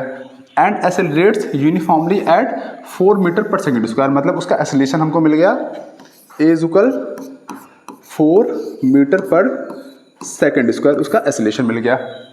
बोला क्या गया है, फाइंड द, क्या फाइंड करना है, find the distance covered by the bike in 5 second.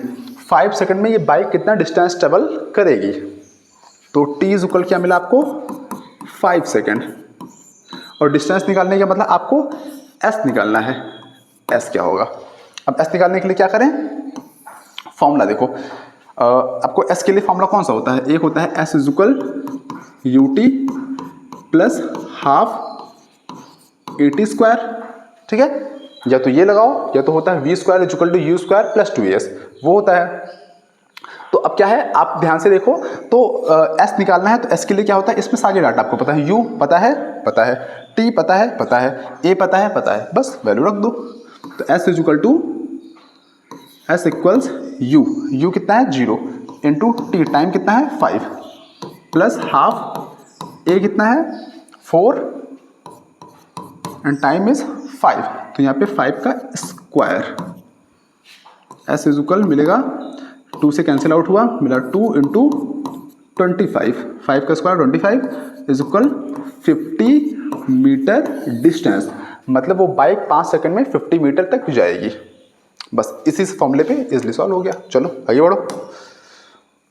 Next question है, the brakes applied to a car produce an acceleration of 4 metre per second square in the opposite direction of the motion. ये याद रखना, अगर कहीं पे आता है in the opposite direction of the motion, इसका मतलब होता है कि जिधर की तरफ मोशन हो रहा है उसके उल्टे तरफ एक्सेलरेशन लग रहा है। अगर उल्टे तरफ एक्सेलरेशन लग रहा है इसका मतलब एक्सेलरेशन नेगेटिव है।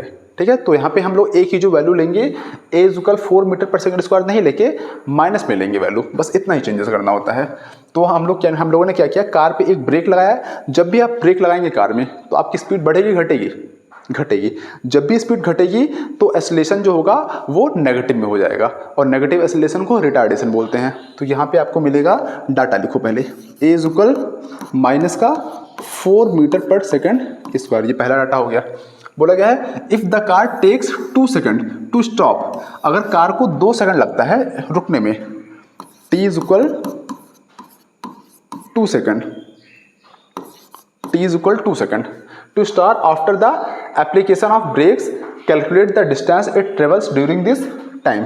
तो बताना है कि अगर मान लीजिए उसको रुकने में 2 सेकंड लगता है, तो जब रुकेगी तो फाइनल वेलोसिटी कितनी हो जाएगी, 0 हो जाएगी। आपने ब्रेक मारा, ब्रेक मारने के बाद कार रुकेगी तो फाइनल वेलोसिटी क्या हुआ, 0 हुआ। और बोला गया है कि आपको डिस्टेंस निकालना है, कितना डिस्टेंस ट्रेवल कर गया, मतलब आपको एस बताना है। अब बताओ, एस के लिए 2 फॉर्मूले हैं, एक दूसरा equation s equal u t plus half it square, और तीसरा है v square equal u square plus 2s। तो इन दोनों में कोई भी आप लगाओ, लेकिन प्रॉब्लम कहाँ पे आएगी, देखो प्रॉब्लम ये आएगी कि फॉर्मूला लगा सकते हो आप S equal u t plus half a t square, क्योंकि आपको निकालना क्या है, डिस्टेंस ही निकालना है। तो डिस्टेंस के लिए फॉर्मूला एप्लीकेबल है s equal to u t. तो यू आपको पता है, यू नहीं पता है, टी पता है, टी पता है, ए पता है, ए भी पता है, आपको यू नहीं पता है। अगर आपको यू पता चल जाए कैसे भी करके तो आराम से आप वैल्यू रख के निकाल सकते हो। तो यू कैसे पता चलेगा, पहला इक्वेशन क्या था, अरे ये कहाँ से आ गया, एक मिनट सॉरी, देखो पहला इक्वेशन है v is equal u plus a T. अब यहां से आप u निकाल सकते हो, तो u क्या होगा, u इज इक्वल हो जाएगा v minus a t, then u is equal v कितना था आपका, 0 था, माइनस a कितना था, -4 इंटू टी कितना था, 2 सेकंड्स, माइनस माइनस प्लस हो जाएगा, u इज इक्वल आपको हो गया 8 मीटर पर सेकंड, u निकल गया। u के कैलकुलेट होने के बाद अब इसलिए आप निकाल सकते हो डिस्टेंस। अब फॉर्मूले पे रखो s is equal u T, u कितना आया 8 टाइम 2 प्लस हाफ और आपका ए टी स्क्वायर, ए है आपका 4 और टी स्क्वायर मतलब 2 का स्क्वायर हुआ। तो यहाँ पे आगे सॉल्व करेंगे s is equal 16 plus 2 times में कैंसिल आउट हुआ और ये हुआ 2 इंटू 4। तो s is equal 16 plus 8 it will make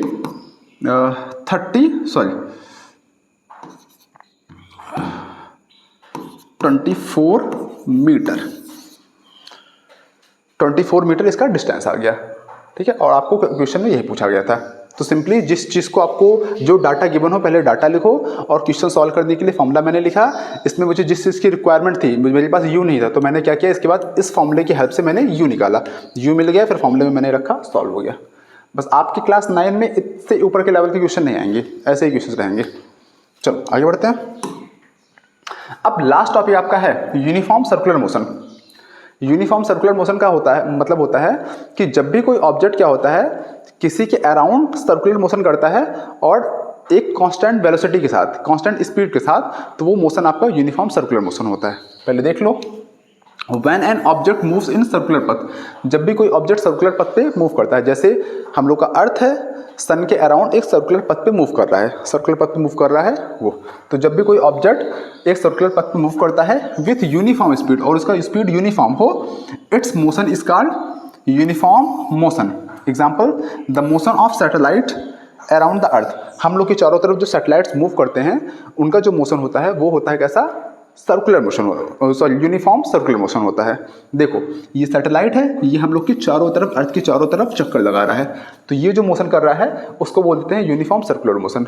मतलब जब भी कोई ऑब्जेक्ट सर्कुलर पथ पे चक्कर लगाता है यूनिफॉर्म स्पीड के साथ, तो वो मोशन कहलाएगा यूनिफॉर्म सर्कुलर मोशन। कुछ की पॉइंट्स हैं इसमें, क्या होता है, स्पीड जो होता है आपका कांस्टेंट होता है, ये कंडीशन है। यूनिफॉर्म सर्कुलर मोशन में स्पीड आपका कांस्टेंट रहेगा, चेंज नहीं होगा। अगर स्पीड कांस्टेंट है लेकिन वेलोसिटी आपका चेंज होगा। अब ये थोड़ा सा कंफ्यूजन होगा आप लोग के लिए कि सर स्पीड तो कांस्टेंट है, वेलोसिटी कैसे चेंज हो गया। अच्छा अब एक बात बताओ कि जैसे हैंग ऑन, देखो ध्यान से समझना।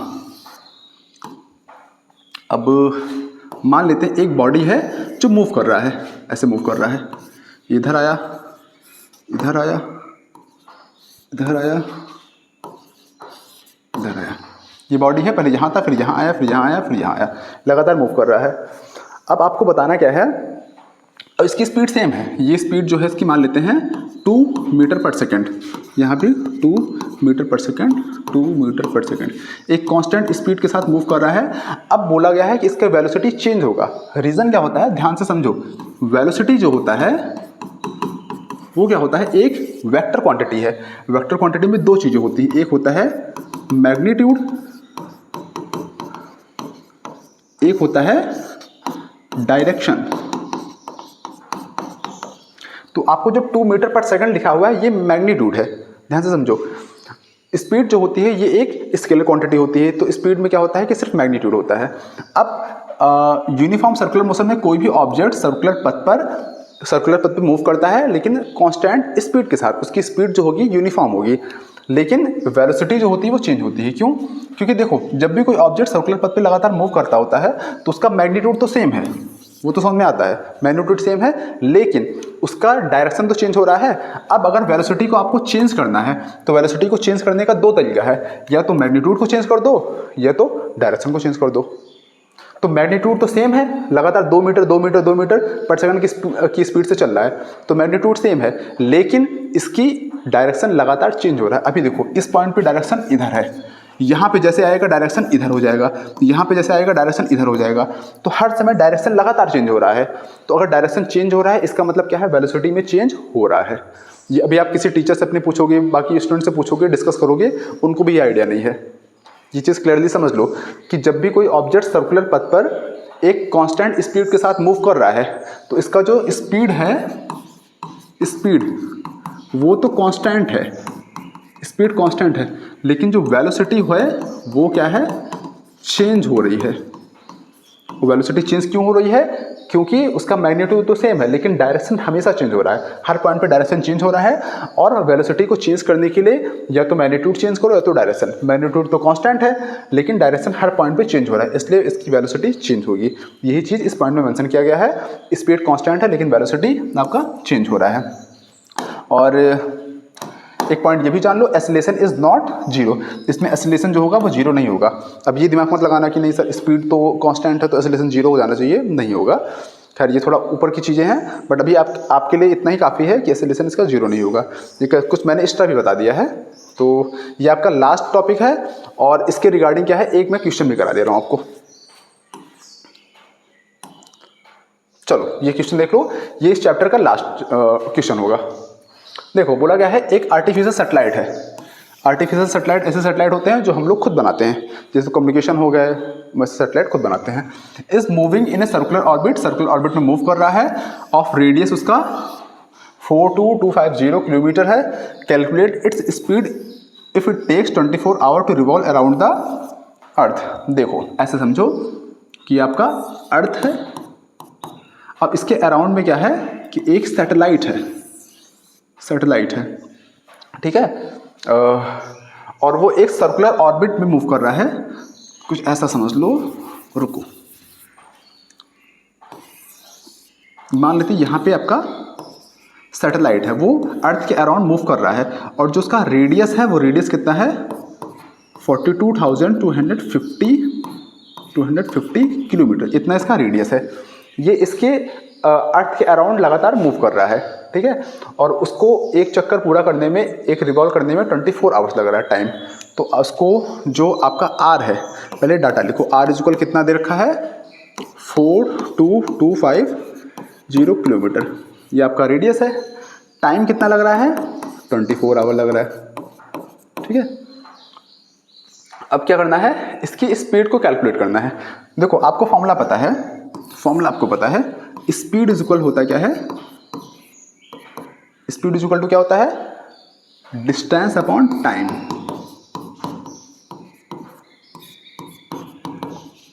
डिस्टेंस अपॉन टाइम, तो स्पीड इज इक्वल आपको मिला डिस्टेंस। अब डिस्टेंस निकालोगे तो ये क्या है, ये कुछ इस फॉर्म में चक्कर कंप्लीट कर रहा है। तो ये क्या हुआ, सर्कल का सर्कमफेरेंस, सर्कल का सर्कमफेरेंस, क्योंकि ये ऐसे नहीं आ रहा है, ये ऐसे गोल चक्कर लगा रहा है।